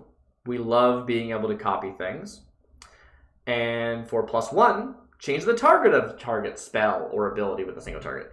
This is really good. I don't know how well it compares to other copiers. So I built a deck that cared about copying spells at one point, but I built it mono blue. And so I kept seeing these red spells. Like, there's a lot of these red copier spells. And I was like, those look really cool and I can't use them. And this is one of those cards. But, yeah, for 3 mana, you copy a spell. So you cast a big spell, you can spend 3 mana, you get a second copy. Cool. You have 8 mana, you get 2 5-cost spells. Rad. But, or triggered ability, that could be interesting, right? Copy an ETB, copy a activated ability, I don't know. Cool. But it doesn't need to be something you control, and that's the important part. A lot of copy spell abilities let you get extra value from the spells you cast, but you spent your whole turn casting a big spell. Maybe you don't have the extra 4 mana to cast this spell. And that's what makes this really spicy, is that you can say, my opponent just cast a huge spell for like 8 mana. I'm going to spend 3 and also get 1. But if they didn't cast, like a big 8-drop permanent and you wanted a token, and instead they cast like a big 8-drop with a single target, I don't know why that would happen, but it doesn't say like that target's a single permanent. It says a single target. So those big spells that are like target player takes an extra turn, and there's no reason why it's target instead of just you, but it's a target. That's the sort of thing I'm seeing here, right? Because you spend 4 and you say, not only am I going to copy that spell, I'm also going to change the target of your original spell to me, right? In that case. Or it could be whatever, right? It could be blah, blah, blah, blah, blah. I wonder how this interacts with crimes. So targeting an instant sorcery or activated ability or triggered ability that your opponent controls is a crime. So changing the target of the spell or ability with a single target, that would also be a crime if it's your opponent's. But if I choose new targets for the ability, or I change the target, can I force my opponent to commit a crime, or do they not commit a crime? Or targeting is a crime. So if I cast a spell that targets your thing, and then you change the target of that spell to a different thing to make it no longer a crime, the crime has already been committed because it's on target, not on resolution. I get that. But if it was originally not a crime and then you change the target, does it then become a crime? If I change the target to something that I don't own, did I commit a crime? Crimes are oddly, they're surprisingly confusing. You'd think they'd be really straightforward, but they're not, and I do want to see the official rules doc when we finally get it. Which maybe we've already got it by the time you're seeing this. I don't know. I talked too long about the spell, but I think it's very good. That's the short of it. Don't you know it's rude not to share? Yeah. If I get to copy it and you still get yours, we totally shared. Even if, you got to cast a spell on the thing that I wanted you to instead. All right. Gem Lightfoot, Sky Explorer. A 4-mana, white and blue, 3/3 human scout legendary creature, flying vigilance. At the beginning of your end step, if you haven't cast a spell from your hand this turn, draw a card. So this is the signpost uncommon for that blue-white archetype I keep talking about, I guess. And I love Flying Vigilance, right? Such a good combination of words because oftentimes you have Vigilance, but you can't really afford to attack. With Flying, you can usually afford to attack, so you're getting full value out of the Vigilance. Love it. It's great. The beginning of your end step, if you haven't cast a spell from your hand, draw a card. Draw a card is both the most useful thing you can do and also the least interesting. But I think it's probably fine. It just has that problem of like, well, the fact that you can't, you do have to cast this spell from your hand. It means anything else you have that cares about not casting a spell from your hand gets turned off for the one turn you cast Gem Lightfoot. Right? And it means that their ability doesn't trigger until the second turn they've been in play. So having Plot or having Flash would make this card so much better. I don't know. I'm not sure how to assess it. But if I ignore that ability, it's still a 4-mana 3/3 with Flying and Vigilance, and that's pretty dang good. The nomadic Atene rarely settle anywhere for more than a few seasons. But Gem never lets that stop her from seeing every last corner. Are you a local? Are you supposed to be the local, like, indigenous population? Or is the Atene from a different plane and I just don't know the term? It's entirely possible that's from a different plane and I just don't know about it, and they showed up. It's also possible that they're supposed to represent, indigenous people of the Wild West. I don't know. I do remember hearing that there were cultural consultants for this set, so I'm actually kind of surprised how little, indigenous analogs we've seen in the set, but I guess maybe the cultural consultants mostly said, hey, maybe don't. Fair enough. Sorry. Outlaw Medic is a 2-mana 1/3 white human rogue. It has lifelink, and when Outlaw Medic dies, draw a card. Boring and simple and fine and good. 2-mana 1/3 is a good stat block for blocking early in the game. It has lifelink, so you're not just blocking, you're also getting a little bit of healing through. But most likely, you hold it up as a blocker and your opponents don't attack, right? So you're not actually getting much out of that lifelink, but that's okay. And then if it does die, you get to draw a card, which is just nice. It's a delayed cantrip. What are you gonna do? Walk 100 miles for a second opinion? You do love a medic who's a rogue. I especially do, as someone who had a D&D character whose premise was that they were a doctor who was driven to a life of crime because the clerics drove them out of business. So yeah, they were a rogue, and I love that character. They're great. Stagecoach Security is a 5-mana 4/5 human soldier. Honestly, I'm surprised they're not a mercenary. When Stagecoach Security enters the battlefield, creatures you control get +1/+1 and gain Vigilance until end of turn. It plots for 4. Ooh! So you can cast it for a full 5 for a 4/5 that ETBs. Creatures get +1/+1 Vigilance this turn only. Pretty decent if you're planning on making a big attack. They're a little bit stronger, and they are blockers for the next turn. Cool. Like it. I think that's fun. If you spend 4, your opponents know it's coming, but that shouldn't really change anything. I don't see how that changes things. And it comes down on the same turn, right? You spend 4, and then you actually cast it on turn 5.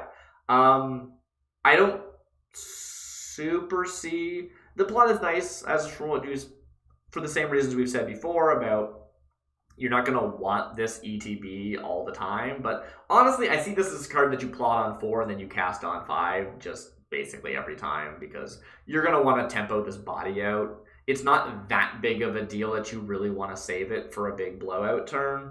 I mean, it's fine. +1/+1's damage, right? You could just use this to secure a win if you have a wide enough board. I like it a lot. Sterling Supplier is a 5-mana 3/4 white bird soldier. It has flying. When Sterling Supplier enters the battlefield, put a +1/+1 counter on another target creature you control. This is fine. 5-mana 3/4 with flying is pretty boring. If we just pretend that the counter was part of it is a 5-mana 4/5 flyer, which is okay. Flying is a powerful effect, so you don't expect to see a 5-mana 5/5 with flying unless it's like a dragon or something, I guess. Dragons get away with a lot. But it doesn't go on itself. It has to be a different creature, which means you have to have at least one other creature. That said, it's probably more useful on another creature. I miss backup. Backup was really cool, and I feel like they didn't use it very much. Like, backup was one of the coolest things they've done in a long time, and it was on very few cards, and the cards it was on was really not that interesting.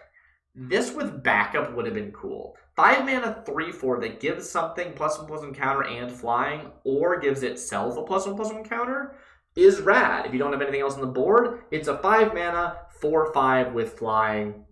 Sweet, that's fine. And if you do have another thing on board, you can give it flying for one turn only and have it crack in, right? That's excellent. I think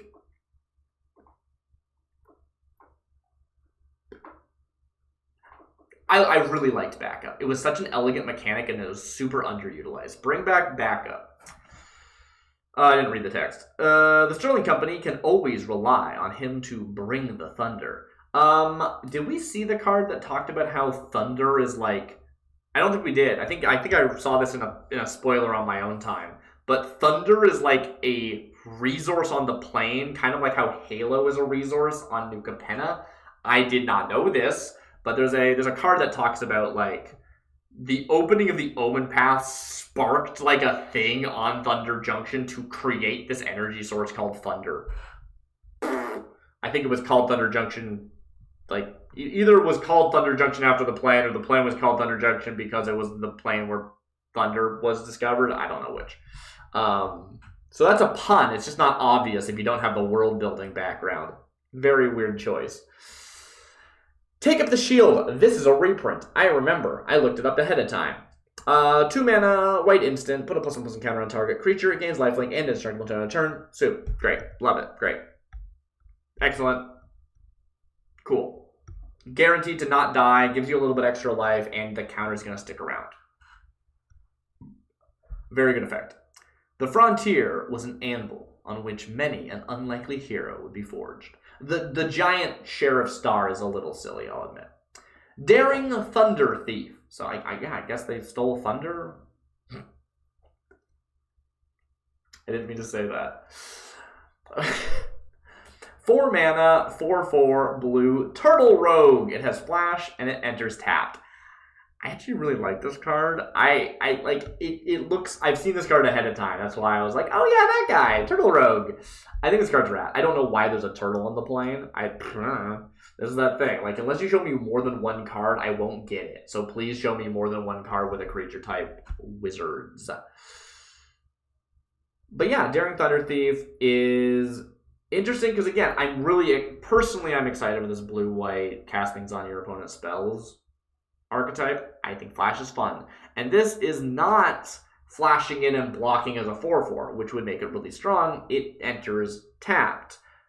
But you can cast it on your opponent's turn, so it can let you activate all those cards that you care about activating. But also, it's just like a 4-mana 4/4 that your opponents can't interact with until your turn. It's like a 4-mana 4/4 that enters the battlefield with this gains hexproof until you untap with it for the first time. Do you know what I mean? Like, that's decent. That's not bad. The fact that it like gets it's kind of like haste, right?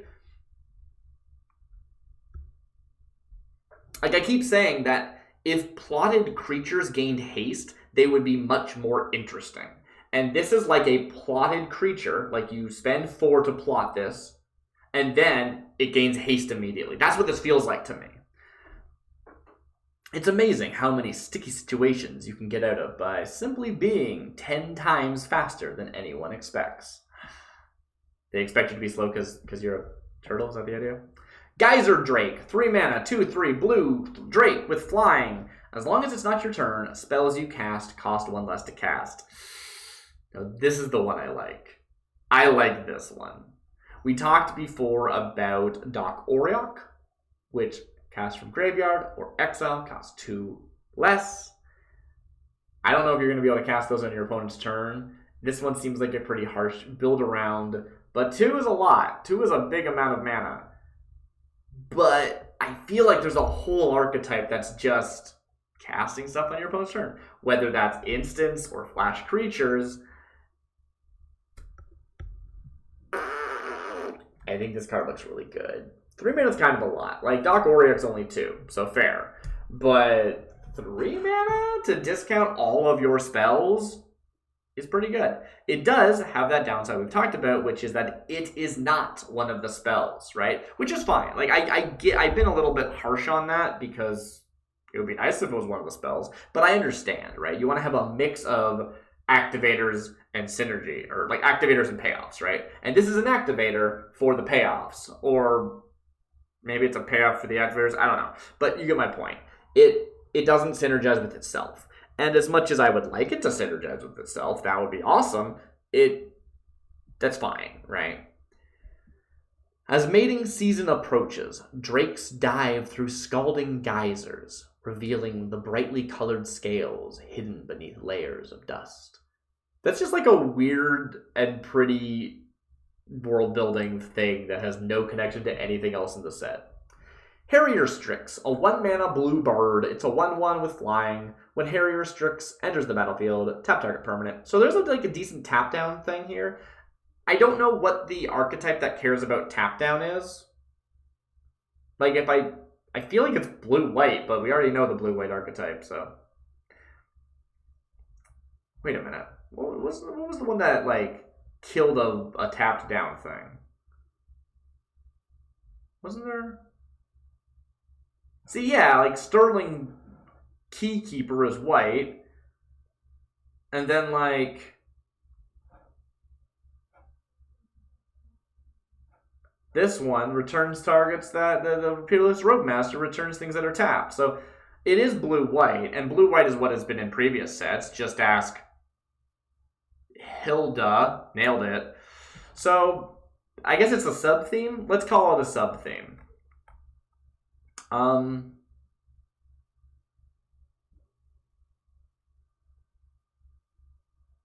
think it's pretty good, though. 1 mana to tap something down. Since it doesn't have flash, it is just target creature can't block this turn, basically. Like, that's the sort of the basic effect that it does.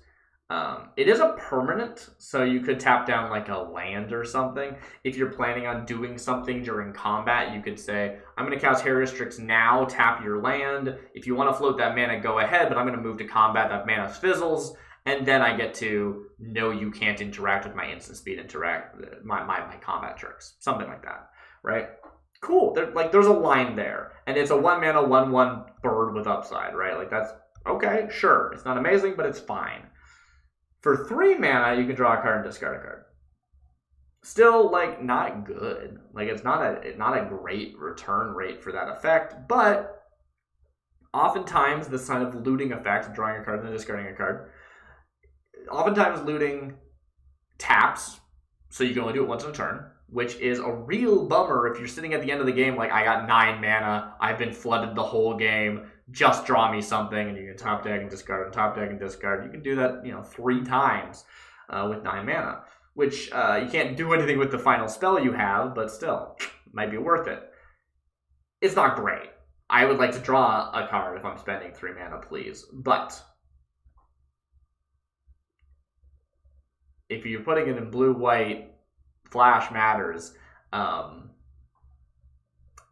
It's a mana sink, at least. It can see in both darkness and daylight, but it hunts best when thunder growls in the sky. So that's actual thunder. I don't know. That's confusing. Jailbreak Scheme is a 1 mana blue sorcery with Spree. For +3, put a +1/+1 counter on target creature. It can't be blocked this turn. For +2, target artifact or creature's owner puts it on the top or bottom of their library.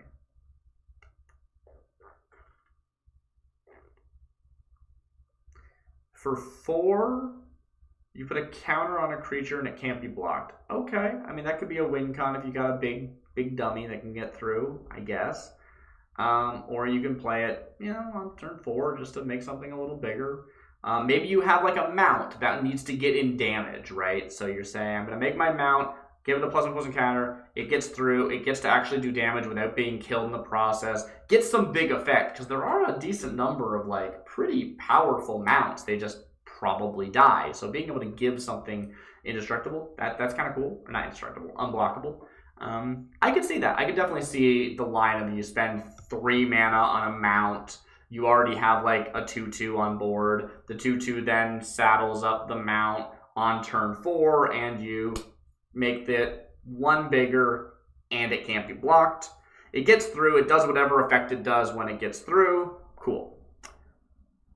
On the other hand, 4+2 for 3 total, target artifact or creature's owner puts it on the top or bottom of their library. So this is, I am tempted to refer to this as that's just 2 different effects tackled together. And it kind of is, but I mean that creature can't block now. It's kind of similar.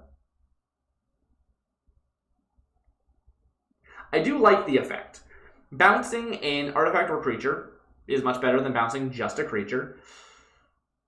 And bouncing it to a library, I always think is such a powerful effect, right? Because bouncing it to the top of the library means, yeah, it's like bouncing it to your hand, but you missed a draw. That's huge. Bouncing it to the bottom of your library means you killed it, basically. Like, in both cases, you're up, right? Like, it's a sorcery, not an instant, but this is better than a murder in most cases, I would say. Personally. And it's cheaper than most bounce to the library effects we've seen, I think. Can I double check that? Let me check Runo real quick. I need better internet. This is taking too long. But if we look at Runo, you might think, why are you looking for Runo? Well, it's because there's one other card that's not Runo Stromkirk, sorry. There is Run Out of Town, which is 4 mana. But it can hit any non-land permanent, and it's an instant. So that is significantly stronger than artifact or creature. But, well, Jailbreak Scheme is only 3 mana. So you're saving a whole mana at the cost of it being a sorcery, and at the cost of it not being able to hit enchantments or other things. I never run into planeswalkers, I always forget they exist. It also has the upside, though, that you can sink an additional 4 mana into it to put a counter on something and make it unblockable. Which, again, I see this more as a modal spell that costs either 4 mana or 3 mana. I don't expect you're going to entwine this very often for both effects. I don't know. Satoru insisted he was just about to free himself. So, I guess Satoru got kidnapped by somebody or something, and what's this guy's name? Kava, something like that. Freed them, and Satoru was like, I was just about to free myself. I was fine. Cool. Phantom Interference, a 1 mana blue instant with spree. For +3, create a 2/2 spirit with flying. So it's a 4 mana flyer! Yay! 4 mana 2/2 flyer. That's what we wanted. But it also has, for +1, counter target spell unless its controller pays 2. Once again, this is 2 effects tacked together. What it reminds me most of is that there was a spell, which I can't remember the name of, which I think it had kicker. I think it had like actual kicker, and if you paid the kicker, you got made a 1/1, and then it was counter target spell unless controller pays 1 per creature you controlled, and so the 2 modes actually fed into each other, right? It was relevant, which I liked. I thought that was cool, and this reminds me of that, except for they don't feed into each other. Like, it's just either 2 mana counter a spell unless your opponent plays 2, which 2 is kind of a lot. It's way more than pay 1.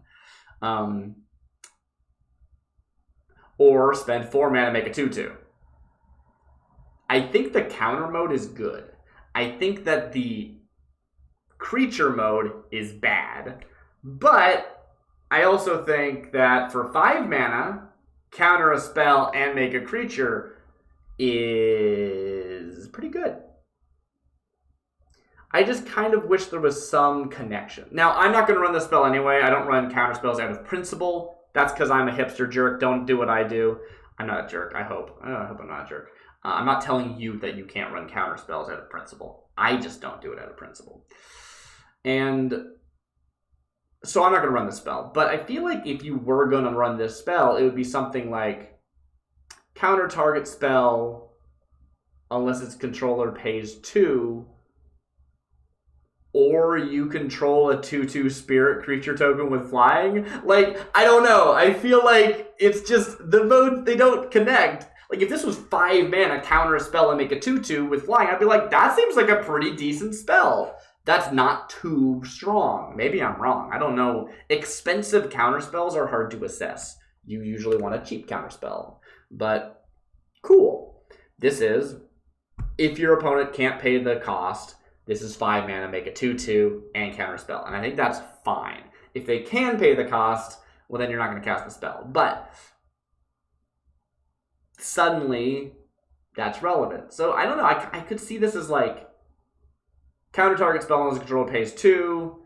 If you paid all spree costs, counter target spell instead. Do you know what I mean? Like, that's what the sort of what it looks like to me. There's no connection between these things, and that would be the glue that could bind them together. Or X could be 2 plus the number of creature tokens you control. You know what I mean? Like, I could see that. I could see something like that. To his enemies' chagrin, Winston was every bit as meddlesome dead as he'd been alive. I have not seen a creature called Winston in this set. Have I don't do this much, but I want to know if there is a Winston. Please tell me that there is a Winston. I know that the flavor team sometimes just makes up characters for the sake of flavor text. That seems way too specific. Is there a Winston?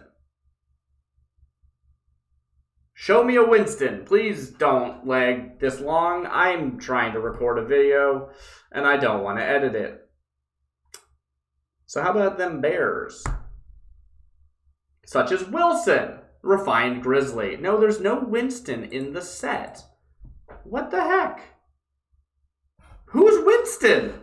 Like, just someone named Winston who happens to be someone who died and came back as a ghost but doesn't have a car. Who's Winston? Unless Winston shows up in does Winston show up in some flavor text? Maybe? Maybe? Flavor. Winston. Okay. It's War Room from Doctor Who. It's Winston Churchill. Clearly this card is talking about Winston Churchill, real life person. Okay. Moving on. Seize the Secrets is a 3 mana blue sorcery. This spell costs 1 less to cast. If you've committed a crime this turn, draw 2 cards. So, cool, right? Like, we talked about how very often it's 2 mana to draw 2 if you have some kind of condition met. In black, 2 mana draw 2 if you sacrifice a creature. In green, 2 mana draw 2 if you deal combat damage with a creature you control this turn. In blue, 2 mana draw 2 if you've committed a crime. I guess. Which surprises me. I don't feel like blue is really like the crime color. The crime color is like, what, red-black? I think red-black is sort of the crime. Obviously, crimes are everywhere in Magic. We all do crimes in Magic. But as far as archetypically, I don't think that that's really blue's thing. Stop Cold. Oh, I didn't really assess the card. I think it's fine. It's fine. I just feel like blue can do better, I guess. I always have that thing where I'm like, blue is good at drawing cards, and then I actually struggle to find good card drawing blue. I don't really know what to look for. And this seems fine, but like, could be instant. Nolan refused to give up the vault's location. The strange figure simply smiled and reached into his mind. Cold! No, not Cold Snap. Stop Cold. 4 mana, blue enchantment aura with flash. Love an enchantment with flash. Enchant artifact or creature when Stop Cold enters the battlefield. Tap enchanted permanent. Enchanted permanent loses all abilities and doesn't untap during its controller's untap step. Sure. Simple. Simple ability. The fact that it can hit artifacts is really cool. I feel like we see this effect a lot, but the fact that it can hit artifacts really powers it up. Still kind of just fine. Like, I kind of wish this was a non-land permanent. Maybe that's too strong, but for 4 mana? Nah, I think that'd be fine. That's me. I play a lot of blue, though. But I don't play counterspells. Ambush Gigapede is a 6 mana 6/2 with flash. It's an insect. Ooh, that's the second black flash spell we've seen. Ooh. Is there like an Obscura deck? Yes, I call black, white, blue Obscura. I started playing New Capenna. Bite me. When Ambush Gigapede enters the battlefield, target creature an opponent controls gets -2/-2 until end of turn. A 6 mana 6/2 flash. You're holding up 6 mana. That's a lot. But you flash this in to block. You basically flash in a 6/4 that blocks something, kills that something, and survives, which means this is like a 6 mana to kill something and make a 6/2. It seems pretty okay, right? Like, I kind of wish instead of giving target creature and opponent controls -2/-2 until end of turn. Oh, it's -2/-2. So this is actually like flashing in an 8/4. That's gonna kill a lot, actually. I was gonna say I'd rather see this enter tapped and just snipe something, just kill it like as an attacking creature or something like that. And I stand by that. I think that'd be more interesting. But if we think about Ravenous Chupacabra, the most well-known ETB kill a thing and you have a creature left over, isn't that cool? I think it usually isn't good enough, but Ambushing Gigapede, while it's expensive, so maybe you can't play it, this would be much better if it had cycling, for example. That's what this is a instant speed Ravenous Chupacabra. That makes a 6/2 body instead of like a, 2/2? How big is Ravenous Chupacabra? And I think that really powers it up. Like, yeah. Again, it has to kill something that's attacking because it gets to flash it and block. But it can also just snipe something. That's the other thing, right? If your opponent just has a 2/2, you can just flash this in and have a 6/2 and kill your opponent's 2/2. You know, like... In fact, if your opponent has an Ambush Gigapede, you can spend 6 mana to kill their Gigapede. Okay, actually, that makes this card look worse. The fact that it can kill other Ambush Gigapedes make Ambush Gigapede not seem as good because they get killed by Ambush Gigapede. 2 mana is such an important breakpoint in Magic. Like, that's shock, right? And having 2 health just really makes you vulnerable. Unless you have a way of making this unblockable, I don't think it's that good. It's probably a decent, like, you flash it in, you kill something, you survive, then maybe you attack and your opponent doesn't have any blockers because they're all dead and you swing in and you win. Or you don't attack with it and it just blocks a second thing. And so at 2-for-1s, right? Like, maybe, but at 2-for-1s kind of uncomfortably. It's a very shaky 2-for-1. It's not a confident 2-for-1. First rule of crossing Black Snag Bog: if you can't see the bottom, don't. Chance Mulligan, Wilderness Guide. Chance Mulligan. That was a great name. I hope we see Chance Mulligan in this set. Take the Fall is a 1 mana. I'm saying that coyly because I'm pretty sure we don't, but I guess I'm not sure if I think about it. Take the Fall is a 1 mana blue instant. Target creature gets -1/-0 until end of turn. It gets -4/-0 instead if you control an outlaw. Then you draw a card. Cantrips are good. 1 mana, do a thing and draw a card is just generally useful, right? Like, if you have mana to spare, you can just put this in any deck just because it cycles for 1, right? Like, but in addition to that,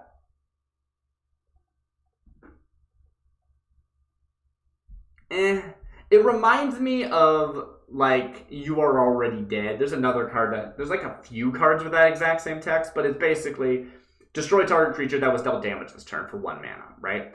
And that's kind of how this reads to me. Like, that card is kind of bad, but if it had draw a card, it'd be a lot better. So what is this? This is, oh, you want to attack me with your guy that's gonna die? Cool. They can't do damage anymore, so I'm gonna block. And you didn't expect me to block because you knew that I didn't want to lose my guy, but my guy doesn't die because I have a combat trick and your guy's dead and my guy's alive, and I get to draw a card. Or I attack and you're like, I will block with your thing because I'm happy to make that trade, and you say, well, your thing is smaller, and so get through. And that's the other thing, is that oftentimes the break points, 1 is usually the break point. You do perfect blocks often, so 1, it's fine. I guess this is actually probably a lot closer to, like, you attack, your opponent blocks, your opponent plays like a reach for the sky and gets a lot more power than you were expecting, and you have an outlaw, so you cast this and it goes back down 4. It went up 3 but down 4, and then your guy survives and gets through and kills their stuff. Probably doesn't kill their stuff because they've got +2 from reach from the sky. I don't like this card, but I think it's probably fine. Dewey had been briefed on every aspect of the plan, except for the bit where he was left holding the bag. Consuming Ashes. 4 mana, black instant, exile target creature. If it had mana value of 3 or less, surveil 2. Again, just kind of 2 elements stapled together. But, sure. I mean, surveil 2 is good. I like it. And exile is more relevant than destroy, right? It's relevant to exile things instead of destroying them for only 1 more mana than a traditional murder. Seems fine, right? Oftentimes you do want to kill things that are smaller than 3, especially if they have death triggers. And so exiling that, yeah.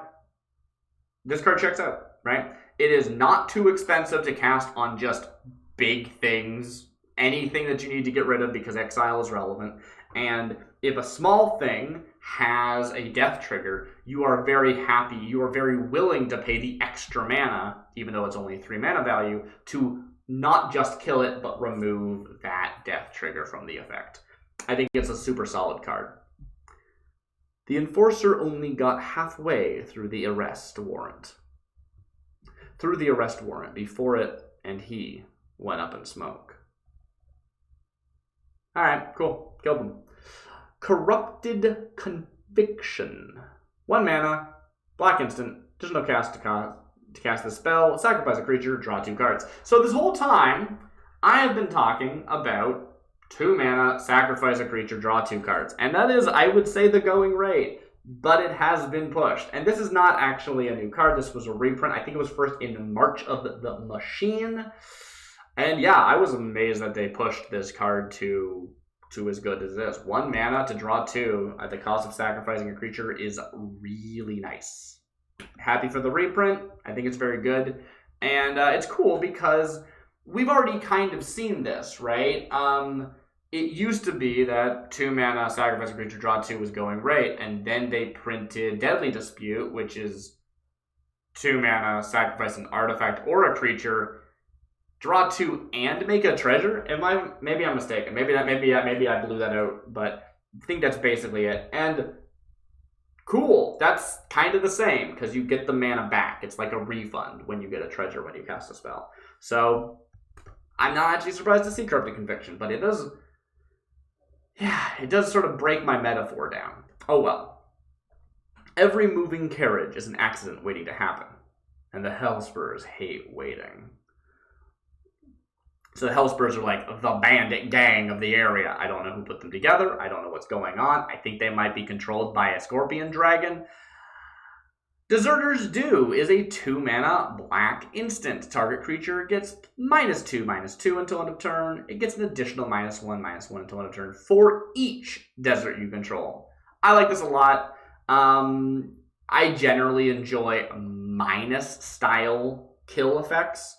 As much as black can just murder things, minus is super relevant in a lot of situations. Gets around indestructible, for example. And this sort of scaling, you have to jump through the correct hoops to be able to do it. I really like, I think it's called Flunk Out from Strixhaven. I know I just said I started playing in New Capenna, but I played a little bit of Strixhaven. I just didn't like really get into it until New Capenna. But that felt like a really good one. It could very reliably give like -5/-5, -6/-6, -6.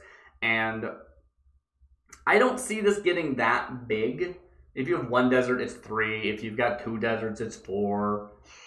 How many deserts are you actually going to have in a normal game? Unsure. Let's assume you run, 8, 12 deserts out of your total, 24 lands? Is that what people do run these days? I have no idea. If that's the case, that's like half your lands or deserts. If you want to cast this on turn 3, you probably have at most 2, right? If you want to cast on turn 4, same, probably only 2. So I don't see this getting huge, but I do think it's going to be big enough, and you're going to be happy to be able to pay only 2 for it. That said, I could see this card as a 1 mana that starts at only -1 instead of starting at -2. I could see that. And I think it would probably be better. Maybe I'm wrong. I don't know. He was glad when the mirages appeared. At least he wouldn't die alone. Mourner's Surprise. A lot of these flavor texts are like dark humor, right? It's just like, they're jokes, but also like played straight, but also about people dying and committing crimes. Mourner's Surprise is a 2-mana black sorcery. Return up to 1 target creature card from your graveyard to your hand. Create a 1/1 red mercenary creature token. I don't know if I read the whole thing. It's the creature, it's the sorcery thing. 2 mana, return a creature card from your graveyard to your hand, make a 1/1. What is this? This is 2 mana, draw a card, and make a 1/1, which, as we've already discussed, is basically below rate, especially as a sorcery. But return something from your graveyard to your hand is potentially better than draw a card, because you can replay something that you know is important. You can play something and sacrifice it and then get it back into your hand and play it again, right? Things that care about looping. Cool. On the other hand, it has to be a creature. And if your graveyard's empty, you'd rather have drawn a card. I think this is generally bad unless you have a very specific game plan in mind. That said, making 1/1s is nice. You know, like in the right deck, you will happily pay 2 just to make a 1/1. I have a deck that can't run creatures. It has to be all non-creature spells, and therefore sometimes you just spend 2 mana for a 1/1, and that's what you got to do. So I don't know. I see it has some potential. Y'all should have known better than to buy me a coffin. That's that legend, right? That's the fireman who's gonna murder everybody. Yeah. I don't know what he has to do with the plot, but something. Nazumi Linkbreaker is a 1-mana 1/1 black rat warlock. When Nazumi Linkbreaker dies, create a 1/1. Sorry, a 1/1 mercenary with the mercenary ability. I think this is fine, right? I think generally speaking, 1-mana 1/1s that make a body when they die are pretty good. And I think the mercenary bodies are pretty decent. Both bodies are outlaws for Outlaw Matter decks. Yeah, I think in general this is just very good. I don't know why it's a rat warlock. It's cool to see a Nazumi on the plane, but they just kind of are a Nazumi. There's no reason. There's no, their ability has nothing to do with breaking the links of a train. That's what's going on in this picture. If they want to go to prosperity so badly, they can walk there. So, it doesn't have anything to do with what's happening in the flavor or the art. But I think it's I think it's a good card. I just think it's kind of there's no reason they're a warlock. There's no reason that they're a rat, which is fine. They don't have to have a reason to be a rat. That's okay. I'm okay with that. But this could just be Nezumi Lava Spur. You know what I mean? Or is that what they call them? Hellspur. This could just be Nezumi Hellspur, and it would be basically the same. I don't know. I don't see any reason why it's a warlock. It feels weird, and that's fine. That's fine. I'm moving on. I like the card though. Overzealous Muscle is a 5-mana 5/4 ogre mercenary. Ooh, an ogre. I wonder what plane they're from. I haven't seen any other ogres on this plane. Whenever you commit a crime during your turn, Overzealous Muscle gains indestructible until end of turn. Interesting. So they have a soft version of indestructible, but only on your turn, which requires you to commit a crime. If you can reliably commit crimes, which I bet you can, I think committing crimes happen immediately because targeting is what commits the crime, right? Committing a crime, I don't think goes on the stack. So, but I guess the triggered ability of gaining indestructible does. It's not, it's whenever. If this said as long as you've committed a crime this turn, you have indestructible, it would be a state-based action. But state-based actions are about priority changing. So yeah, they do happen middle stack resolution. Magic's a complicated game. Anyway, point being is, if this just said 5-mana 5/4, this has indestructible on your turn, as long as it's your turn, this has indestructible, I think it would be fine.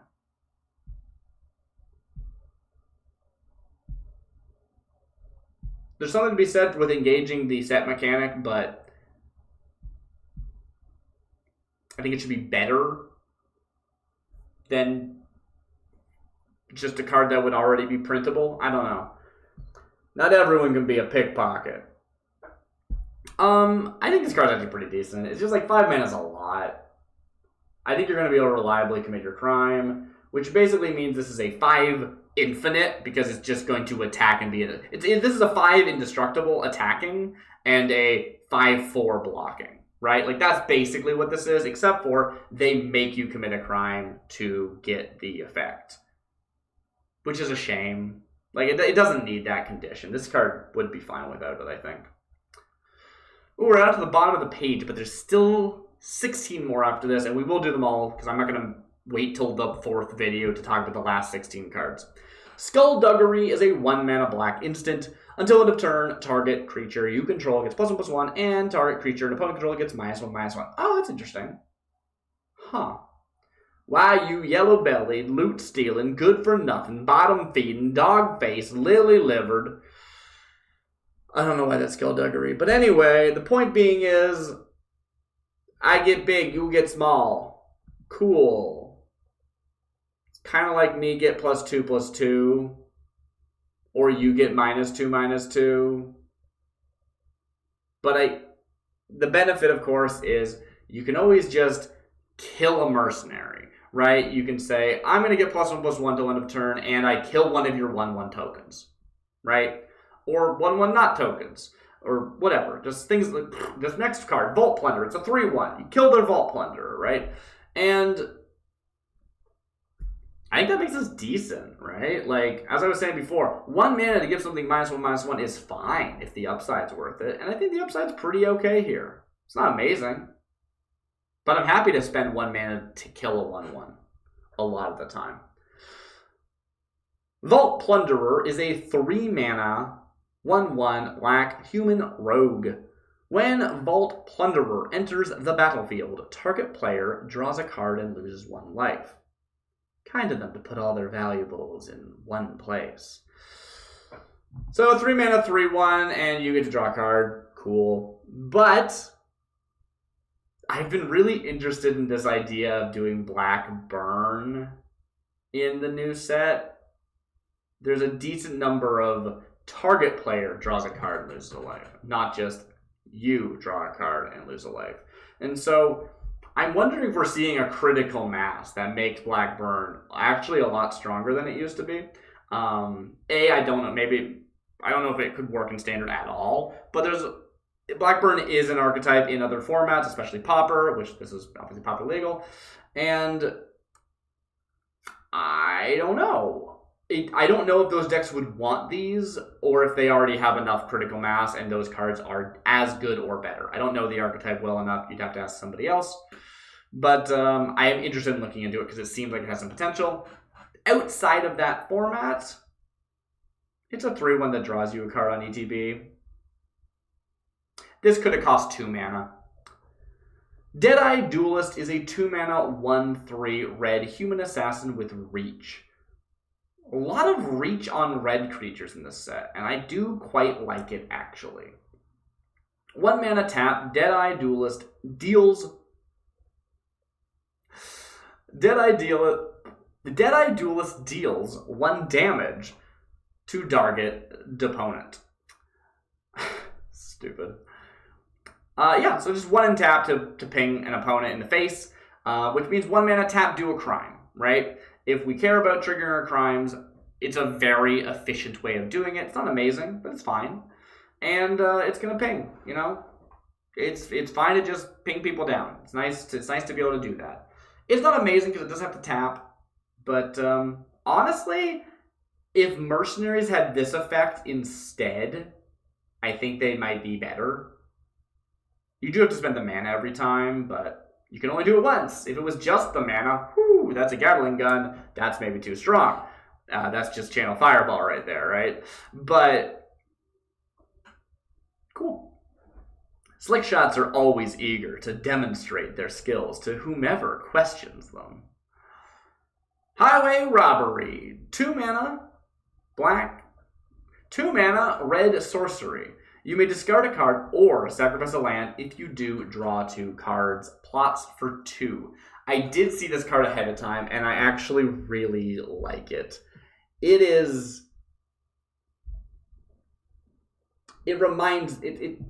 faceless looting, right? Where you say, I'm going to spend 2 mana, I'm going to discard a card, I'm going to draw 2 cards, and cool. You get to put something in the bin, you get to put something in your hand. It's nice. It's a decent card. But here, if you can't afford to discard something, you can blow up one of your extra lands. You don't always need all your lands, especially late game. You want to refill, you're just like, dang it, I got 5 lands. I got probably more than that actually. You're flooded out. It's in the middle of the game or the end of the game. You're hell bent. You have no cards in hand. Cast Highway Robbery, blow up one of your lands. You're happy to pay the cost because you've already tapped that land. You tap that land and then sacrifice the tapped land. You get to draw 2 cards without costing you any other cards in hand. That's actually really nice.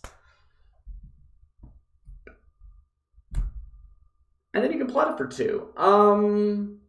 Plot for 2 I still think is fine, right? Like, I think it works well for this. It's already a sorcery, which is fine. And then just, you're not casting this on turn 2 necessarily. Some people would, right? Like, you do cast Faithless Looting early in the game often because you're going to be like, I want to get things in the bin. Sometimes you actually are casting because you want to discard really important things to resurrect.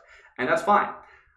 But if you cast this on turn 2, you can't use those cards until turn 3 anyway. So tempoing it out, plotting it for turn 2, even if you cast it immediately on turn 3, it didn't cost you anything, right? People keep describing plot as suspend 1, and it is in a lot of situations. And with creatures, it really slows them down because they don't have haste. But with spells like this, what do you care if you suspend this for 1 turn? You can't cast the spells till next turn anyway. And it was free on turn 3, so you have all of your mana still. It's actually really good. The fact that you can wait until you see what you top deck before you actually cast this on turn 3, I think this card's legit. I think this card's really nice. The fires weren't even out before the backstabbing began. Alright. What do our last 16 cards look like? Iron Fist Pulverizer is a 5 mana red giant warrior. Oh, that's cool. I wonder where the giant's from. Maybe Eldraine? I'm not sure. No, Eldraine's got like big, weird, like blue and green giants, right? Maybe Ravnica. I can see that as a Ravnica giant. I don't know my giants well enough. 5 mana, 4/5 giant warrior with reach. I do like a giant with reach. Again, we're seeing red reach. I like it. I think it's a good fit for them. They haven't had it in the past much, as far as I'm aware. Maybe I'm wrong. And it works. I don't see any reason to. Feel free to. I think that's a good direction. A good thing to loop into their color pie. Whenever you cast your second spell each turn, Iron Fist Pulverizer deals 2 damage to target opponent, scry 1. Okay, so we're seeing a few things here. 1, we're seeing it as just like crime stuff, right? Like this is like we saw with the other card that just pings for 1. This is going to be a crime. Deals 2 damage to target opponent. Great. Also scries 1. That's just nice. Okay, sure. It's just nice. But it's rewarding us for casting our second spell. So that archetype that we've previously talked about. Cast a spell, cast another spell, get an extra 2 damage. That's nice. It's a 5 mana 4/5 with reach, so it's kind of not amazing, but pretty okay. And if this is the first spell you cast, let's say you have something plotted, for example, you can get this effect immediately. Having this be 5, if you imagine this is a 5 mana 4/5 with reach that ETB scries 1 and deals 2 damage to your opponent, is that good enough for you? I don't know. I think for a lot of people that is good enough. And it gets better if you are able to keep it around and continue to trigger its ability. So cool. Great. Love it. The 3/10 to Omenport will be delayed. Prosperity Station announcement. Prickly Pear is a 3 mana red 2/2. It is a red plant mercenary. Cool. That's nice to see a non-green plant, I guess. Okay. 3 mana 2/2 plant mercenary. When Prickly Pear enters the battlefield, create a 1/1 mercenary. That's cute, right? Token creatures are oftentimes, they don't have a species, right? They have a job, but not a species. Or they have a species, but not a job. And even though the token that will represent the mercenary will probably show some generic white guy, sorry, it will probably show some generic human, there's nothing that says that that mercenary couldn't be a plant. So yeah, Prickly Pear is a 2/2 and a 1/1 for 3 mana. Cool. Sure. I kind of wish this said, when Prickly Pear enters the battlefield, create a 1/1 red mercenary creature token. This and that, like that token and Prickly Pear gain this ability, or have this ability, right? Because I think Prickly Pear having the ability too would make sense. I don't know how much it would make it stronger. I think it might not make it stronger, but I think that it would be nice. That's all. They grew together, awoke together, and took up arms together. If they were going to fall, they'd do that together too. Quick Draw is a 1 mana red instant. Target creature you control gets +1/+1 and gains first strike until end of turn. Creatures target opponent controls loses first strike and double strike until end of turn. I think this card's pretty good. I mean, 1 mana, get +1/+1 first strike. It's a perfectly good combat trick. The fact that it kind of has, what do they call this in Magic? Throat Wolf? Am I talking about the right thing? Or is that Heart Wolf? You know what I mean, right? It deals damage to creatures with first strike before. Now, this is super reliant on meta. It's not always relevant to turn off first or double strike, but it's a really cool combat trick if you can pull it off. And if you can't pull it off, it's +1/+1 and your card has first strike, right? Like it's still good. The opening of the Omen Paths awoke the wild magic of Thunder Junction. Settlers dubbed it Thunder and put it to use in everything. from farming tools to deadly weapons. So that's the thing we were talking about before. Thunder is this magic that we see people blasting around, and it's what makes their like guns into guns. But we see it on all sorts of things, right? It's not just this weird gun that blasts magic energy. Sometimes it's like a sword that crackles with magic energy, and they always have this like two elements with like a burning heart in the middle. Yeah. Or they're like a Gatling gun. Thunder Salvo is a 2-mana red instant. Thunder Salvo deals X damage to target creature, where X is 2 plus the number of other spells you've cast this turn. I do like this sort of sub-theme of Storm. People like to compare it to Storm, because Storm is copy the spell for each spell you've cast this turn. And I never liked Storm, because I think copying the spell is so weird. I'd rather it be like, this deals X damage, and X is the number of spells you cast, or... you know, target opponent discards X cards, X is the number of spells you cast, right? Like, the fact that it makes copies feels really weird and awkward, but whatever. Magnifying the effect based on spells, I think, is very, very cool. And this, if you were going to make this an actual Storm spell, you would write it at something like, Thunder Salvo deals deals 1 damage to target creature. If you cast the spell from hand, deal an additional damage, or deal 2 damage instead, and then it would have Storm. And so you cast 1 from your hand, which deals 2, and then for each Storm copy, you deal an additional 1, right? But because it's not done that way, you can counter one of them to counter all of them, right? Which is one of the problems with Storm. The fact that like each instance is its own spell. Which is always weird. But it also just allows them to design other kinds of Storm effects, right? Storm that isn't just copies of the exact effect. It can be a modular effect. Yay, that's it. That's my whole sentence. I quite like it. I think it's cool. And I don't think we see much. I think we see like 3 cards with the per spell you've cast this turn effect. I still think that Storm is kind of annoying just because it's like a weird thing you have to keep track of. Like Storm count is blah. I don't remember how many spells I've cast in this turn. Magic Arena doesn't even have a actions history. What's with that, wizards? But whatever, I digress. You don't have an actions history breakdown in paper. Well, except you can ask your opponent, hey, what did you just do? And they can tell you. You can't do that in Magic Arena. Sorry, this is not me to... the point of this is not to rant about Arena. I don't even play Arena anymore. I wonder why. You said 1 weapon in the duel. Ain't my fault you forgot to specify size. Alright. Ankle Biter is a 1-mana 1/1 snake with Death Touch. It's nice to see a snake. It's weird we only saw 1. Although I do believe that there is like a legendary snake horse, which is pretty cool. Not legendary, rare I meant to say, but whatever. That's fun. Little tip, newcomer. Give your boots a shake in the morning before you put them on. Any Flash to Kellen.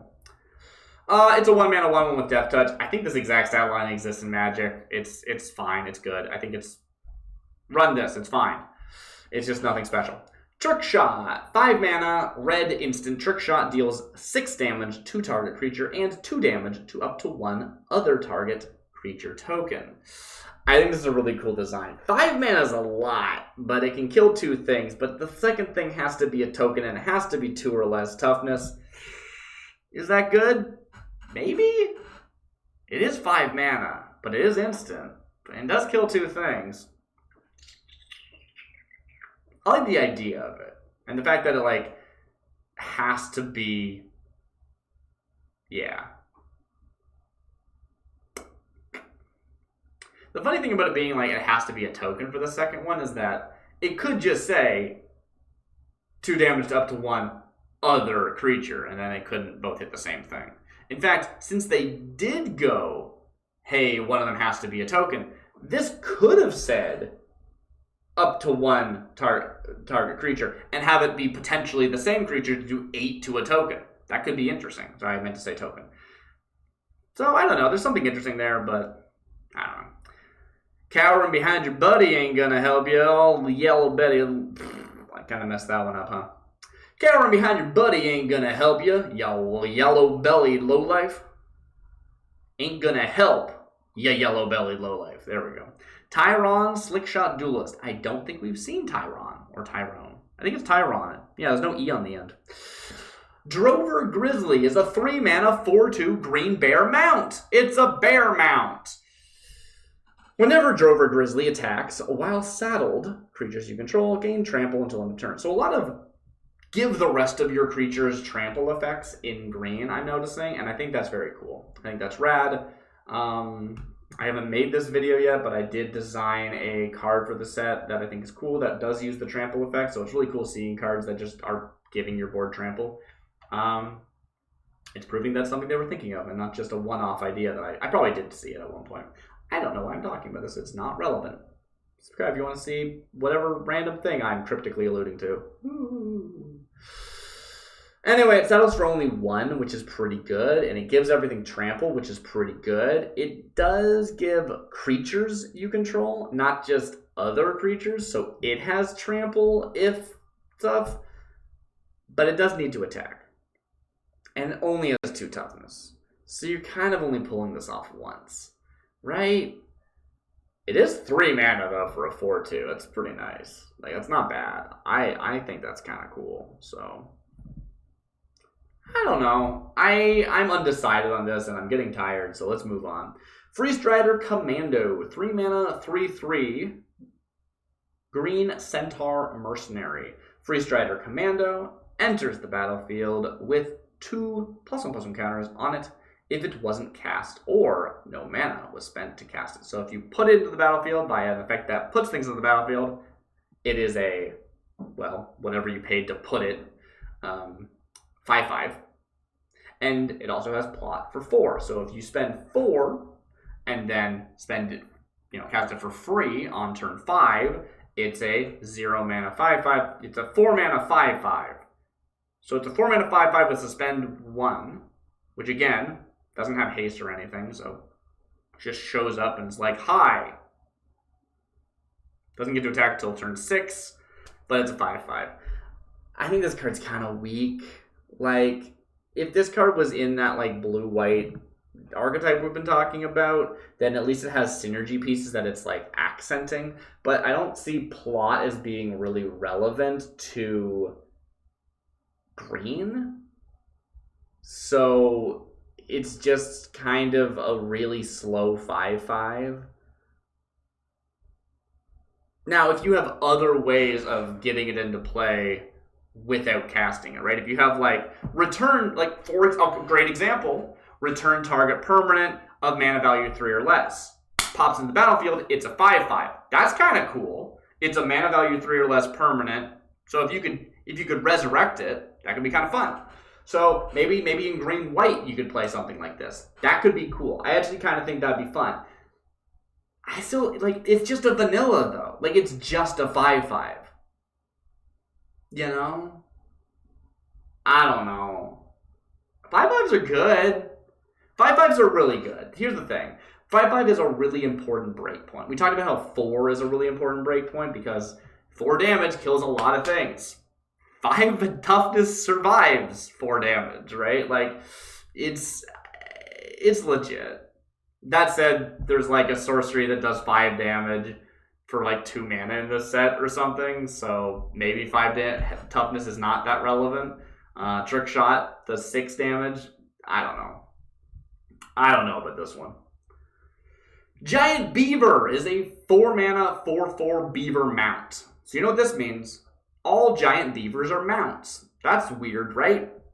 This one doesn't even have a saddle on. Who domesticated this thing? I always find it really weird when the like most generic name is for a very specific thing. It's like if you have a card called like Pickpocket and it's like, this is a Goblin Rogue, and you're like, I guess a Goblin Rogue could be a pickpocket, but this is a Goblin Pickpocket. Like, I don't know. Anyway, Giant Beaver, it's a beaver mount, sure. It has vigilance. I like that there's a beaver. I'm Canadian. I think that's fun. Just inherently stereotype me all you want, I'm into it.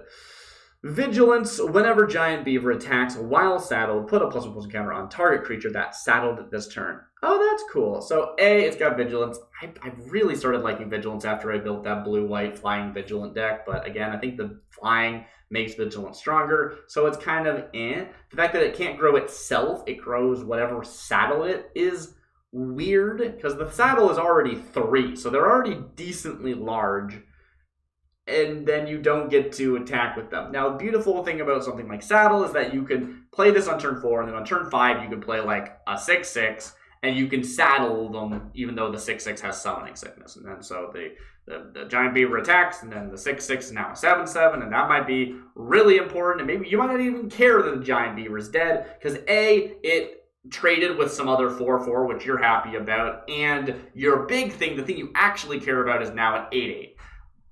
Okay, sure. I could see that line. And green cares about mounts in this set. We've seen the mounts matter in green cards throughout this spoiler season. Snakeskin Veil. This is a reprint. 1 mana, green instant, put a +1/+1 counter on target creature. It gains hexproof until end of turn.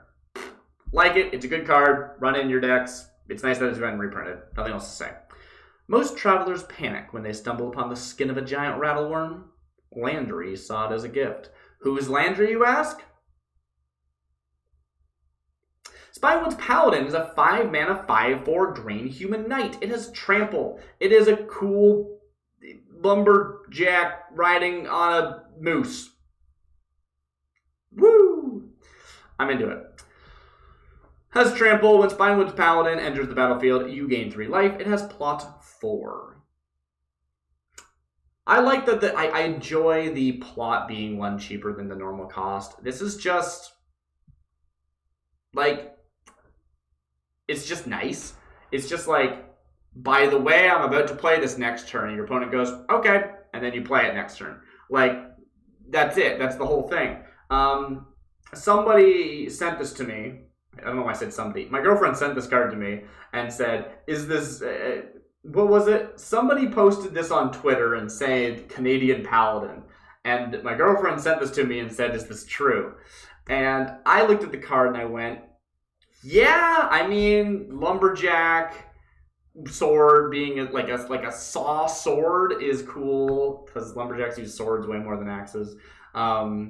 You've got Moose Mount. You would never actually do that, but like you would if you could. And you gain 3 life as it enters the battlefield. Totally checks it. But what I said is Canadians don't plot. And while I do stand by that, if we think about plot mechanically, this is the Canadian going, oh, I'm gonna play this next turn. Is that all right? All right, right? Like, I'm going to tell you what I'm going to do before I do it, like, ahead of time. By the way, next turn I plan on playing this, just so you know, right? Like, actually, that's very Canadian. I like this card a lot, actually. I didn't know how much I was going to, but the fact that the plot is 4 mana instead of 5 means that this is a 4 mana 5/4 that can't attack until turn 6, right? You play it on turn 5, which is how much you would have had to have, which is when you would have had to play it if you paid retail anyway. Again, I don't know if plot matters to green. I haven't seen any plot matters in green, so it's weird. Anyway, Throw from the Saddle is a 2 mana green sorcery. Target creature you control gets +1/+1 until end of turn. Put a +1/+1 counter on it instead if it's a mount. Then it deals damage equal to its power to target creature you don't control. So this, in Magic parlance, is a bite. Deal damage equal to a creature's power to another creature. And because you've got to put an extra counter on something, sweet. So that's nice. 2 mana to deal damage +1 to a creature, and that creature is permanently larger. Yay. It gets +1/+1 until end of turn only. So yeah, so it's 2 mana, bite at +1. If it was a mount, the +1 sticks around. Cool. Sure. Again, green matter, mounts matter to green is what we've seen. And this seems like a perfectly reasonable bite effect anyway, so sure, I'll take a little extra upside. Seems perfectly good. A little kindness would have carried you a lot farther than those spurs. Miriam heard whisper. Nice to see a flavor text from a actual character in the set and not just someone that the flavor text team made up. I like flavor text about characters that are in the set. I think it's fun. The implication often is that, oh, the character on this card is named that, but they're just one of many. They're not a legend. And I think that's actually quite fun. But oftentimes it's like, well, who's Landry, though? This isn't a creature. This is just an instant, right? Anyway. Lastly, we've got 4 more cards. Silver Deputy, a 2-mana 1/2 mercenary. Like I said, is a mercenary. I said the sheriff is a mercenary, but the deputy, basically, same concept. Artifact creature mercenary. When Silver Deputy enters the battlefield, you may search your library for a basic land card or a desert card, reveal it, then shuffle, and put it on top. Put it on top. I hate reading that. I'm always like, oh, this seems okay, and then it's like, oh no. Cool. Tap target creature you control. Tap target creature you control gets +1/+0 until end of turn. Activate only as a sorcery. Because they're a mercenary. They just have the mercenary ability. That's cool. I wonder how good this card's going to be. I can see it just getting played in Limited because you just need mercenaries, and it's a decently cheap body. It's a 2-mana 1/2. You can either block as a 1/2, or it can tap to give something +1/+1, so it doesn't, or +1/+0, so it doesn't have to attack. And it helps you get to your lands. Maybe you need mana fixing because you're playing like red-black, and you want to make sure that you get both colors. I see this as being decent, actually. Not great, probably not constructed playable, but limited playable, definitely. Sterling Hound. Did I read that? It couldn't comprehend the spirit of the law, so the Sterling Company settled for the letter. Sterling Hound is a 3-mana 3/2 artifact creature dog. When Sterling Hound enters the battlefield, Surveil 2. Surprisingly, a lot of Surveil in this set. I feel like we're seeing Surveil just be, hey, Scry's nice and all, but Surveil's better, so we're just going to give a lot of things Surveil instead of Scry, even when it's not relevant. And, okay, sure, yeah, okay, sure.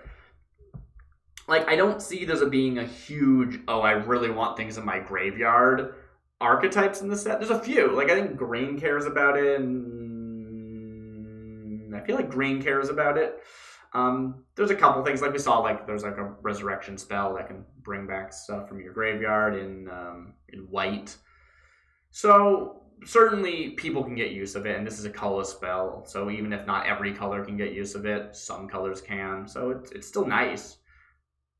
Other than that, it's a 3-mana 3/2, which is it's not great, you know. I'm imagining this is a 3-mana 3/2 ETB mill 2, because if I can make the most use out of this as possible, it's in a deck that wants to mill. And in those decks, is that good enough? The answer is probably no. There's better cards than mill. Now, if you want to surveil, or yeah, if you really would rather surveil than mill, then like maybe it's worth it too. I don't know. Beware of Cog. Prosperity Courthouse sign. Yuck, yuck. Conduit Pylons. When I first saw this card, I thought it was a reprint, and it's not. Land, desert. When Conduit Pylons enters the battlefield, surveil 1. Tap, add colorless. 1 and tap, add 1 mana of any color. Cool. It's a filter. It's a colorless. And it surveils 1. So, just nice. The newly constructed relays harness the desert sun, bringing power to settlers across the plain. I think that's a really cool bit of world building. I wasn't expecting there to be like, kind of like Old West solar punk. Like, that's kind of cool, actually. I think that there's definitely space for solar punk in an Old West aesthetic. Mirage Mesa is a desert. It enters tapped, and as energy, choose a color, and tap to add a color of the chosen color. I didn't say that right, but you know what I meant. Cool. It honestly makes me just think of like an Evolving Wilds, right? You play the Evolving Wilds, you crack it, you find whatever basic you wanted, and then the basic taps for that mana color, because that's what basics do.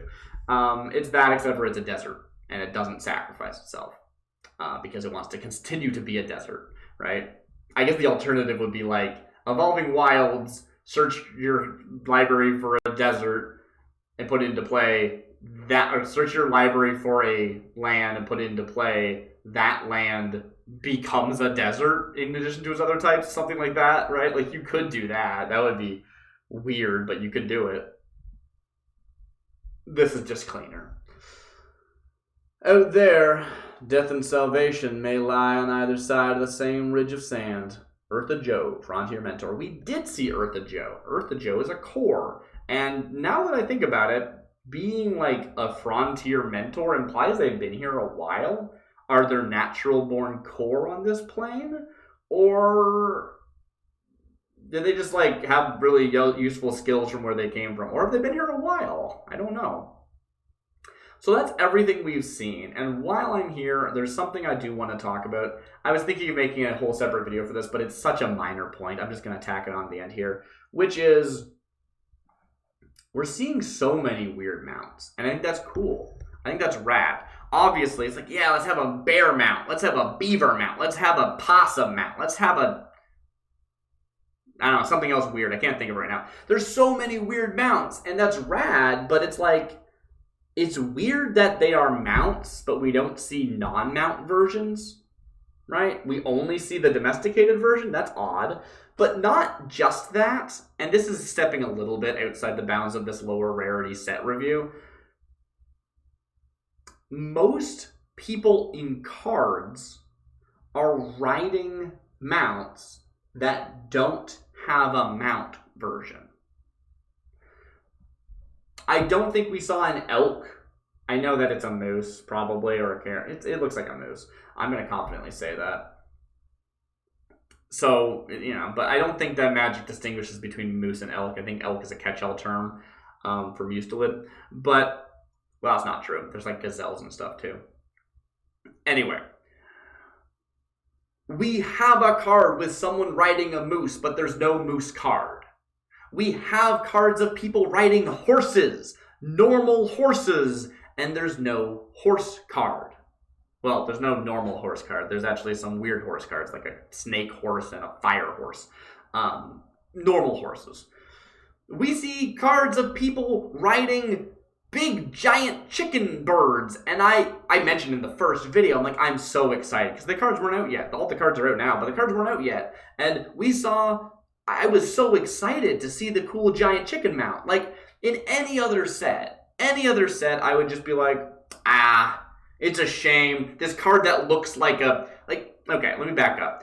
So often in a set, I'll see a card and I'll go, that looks like such a cool, I don't know, giant griffin or something. And then the card says, oh, this is a human warrior. And you're like, oh, it's the human riding the giant griffin, even though the griffin takes up 80% of the image. Sure. Bleh. And so when mounts were announced, I was very excited to finally get to see the mount as the actual card. And yet in practice, there's no giant chicken mount card, just giant chickens as people's mounts in art. There's no horse card, just people who have horse mounts in their art. And then they have the audacity to have no one ever riding a beaver, no one ever riding a possum. Like, what is up with if you're going to have someone ride a creature in the art, give me the mount version. And if you're gonna give me a weird mount, give me the creature riding it version. Those both need to exist for the actual set to make sense. I don't believe you that anyone's ever ridden a giant beaver, because you didn't show it. You just showed a beaver and then told me it was a mount. I don't know. That was a weird aside, a weird rant. This has been a very ranty episode, so I'm very sorry if this is your first time seeing me and you think I'm an angry person. I'm generally not. I'm really excited for the set, despite everything I said. But it does leave me kind of wanting. I feel like there's spaces missing. So, no promises, but for, what was it? Ixalan? Core Hunt? What was the name of that one? Journey to the Heart of Ixalan. I don't remember the name of the set. It has completely left my mind. The Lost Caverns of Ixalan, my girlfriend and I designed a bunch of fake cards after all the cards came out, and we showed them to each other and got feedback from each other, and that was a super fun video. And we didn't do one for Murders at Karlov because that video did badly. But this one I'm very passionate about. There are very glaring holes in the set, in my opinion. So we might do one. No promises, but we might. And if you're interested in that, please leave a subscription. That's a weird word. You know what I mean. Do your best to see that video, I mean, right? If you think that the algorithm's going to show you my videos, feel free to not subscribe, but there's a good chance it won't, because I'm a small creator. Like, honestly, there are so many people that I watch every one of their videos, and I'm not subbed, because guess what? The algorithm shows them to me. Why would I bother? But the algorithm's not going to show me my videos. I'm too small for that. I'd appreciate the sub. I'm under 500, I think. Maybe it's gone over 500 since I last checked, now that I say that out loud. But no, I'm pretty sure 500 is the cutoff for when I can start monetizing my stuff. If you see an ad, I don't get any of that. YouTube just puts that on my videos, and I don't have a say in it and don't get anything for it. Anyway, I did not mean to spend the last 5 minutes of this video shilling myself. That was an accident. Have a good night, everyone. I've been Darcy Bits. Thunder Junction looks really cool. I'm really excited to get some games in. I haven't drafted in a long time, and I really want to with this set. I'll probably end up making... I will definitely be making a Pauper Commander tier list. Not tier list. Top 10. I do a top 10 for Pauper Commanders every set. I probably will be doing a... Here are some custom cards that fill in the gaps with me and my girlfriend. And I will almost definitely, my headphones just fell off, be doing a Smash or Pass list, which is not for everyone. It's all in good fun. It's just fun to talk about the cool cards and really get to look at the lower rarity cards. Now, this series was about looking at the lower rarity cards, so I already have. Last time we did the Smash or Pass, it was the first time I'd seen a lot of the cards because the lower rarities get missed, which is why I really wanted to do this. I'm rambling in an outro. You have stopped watching. If you haven't stopped watching, hi, leave a comment. This outro sucks. I should cut it. All right. Have a good night, everyone. I've been Darcy, but I'll see you next time. Bye!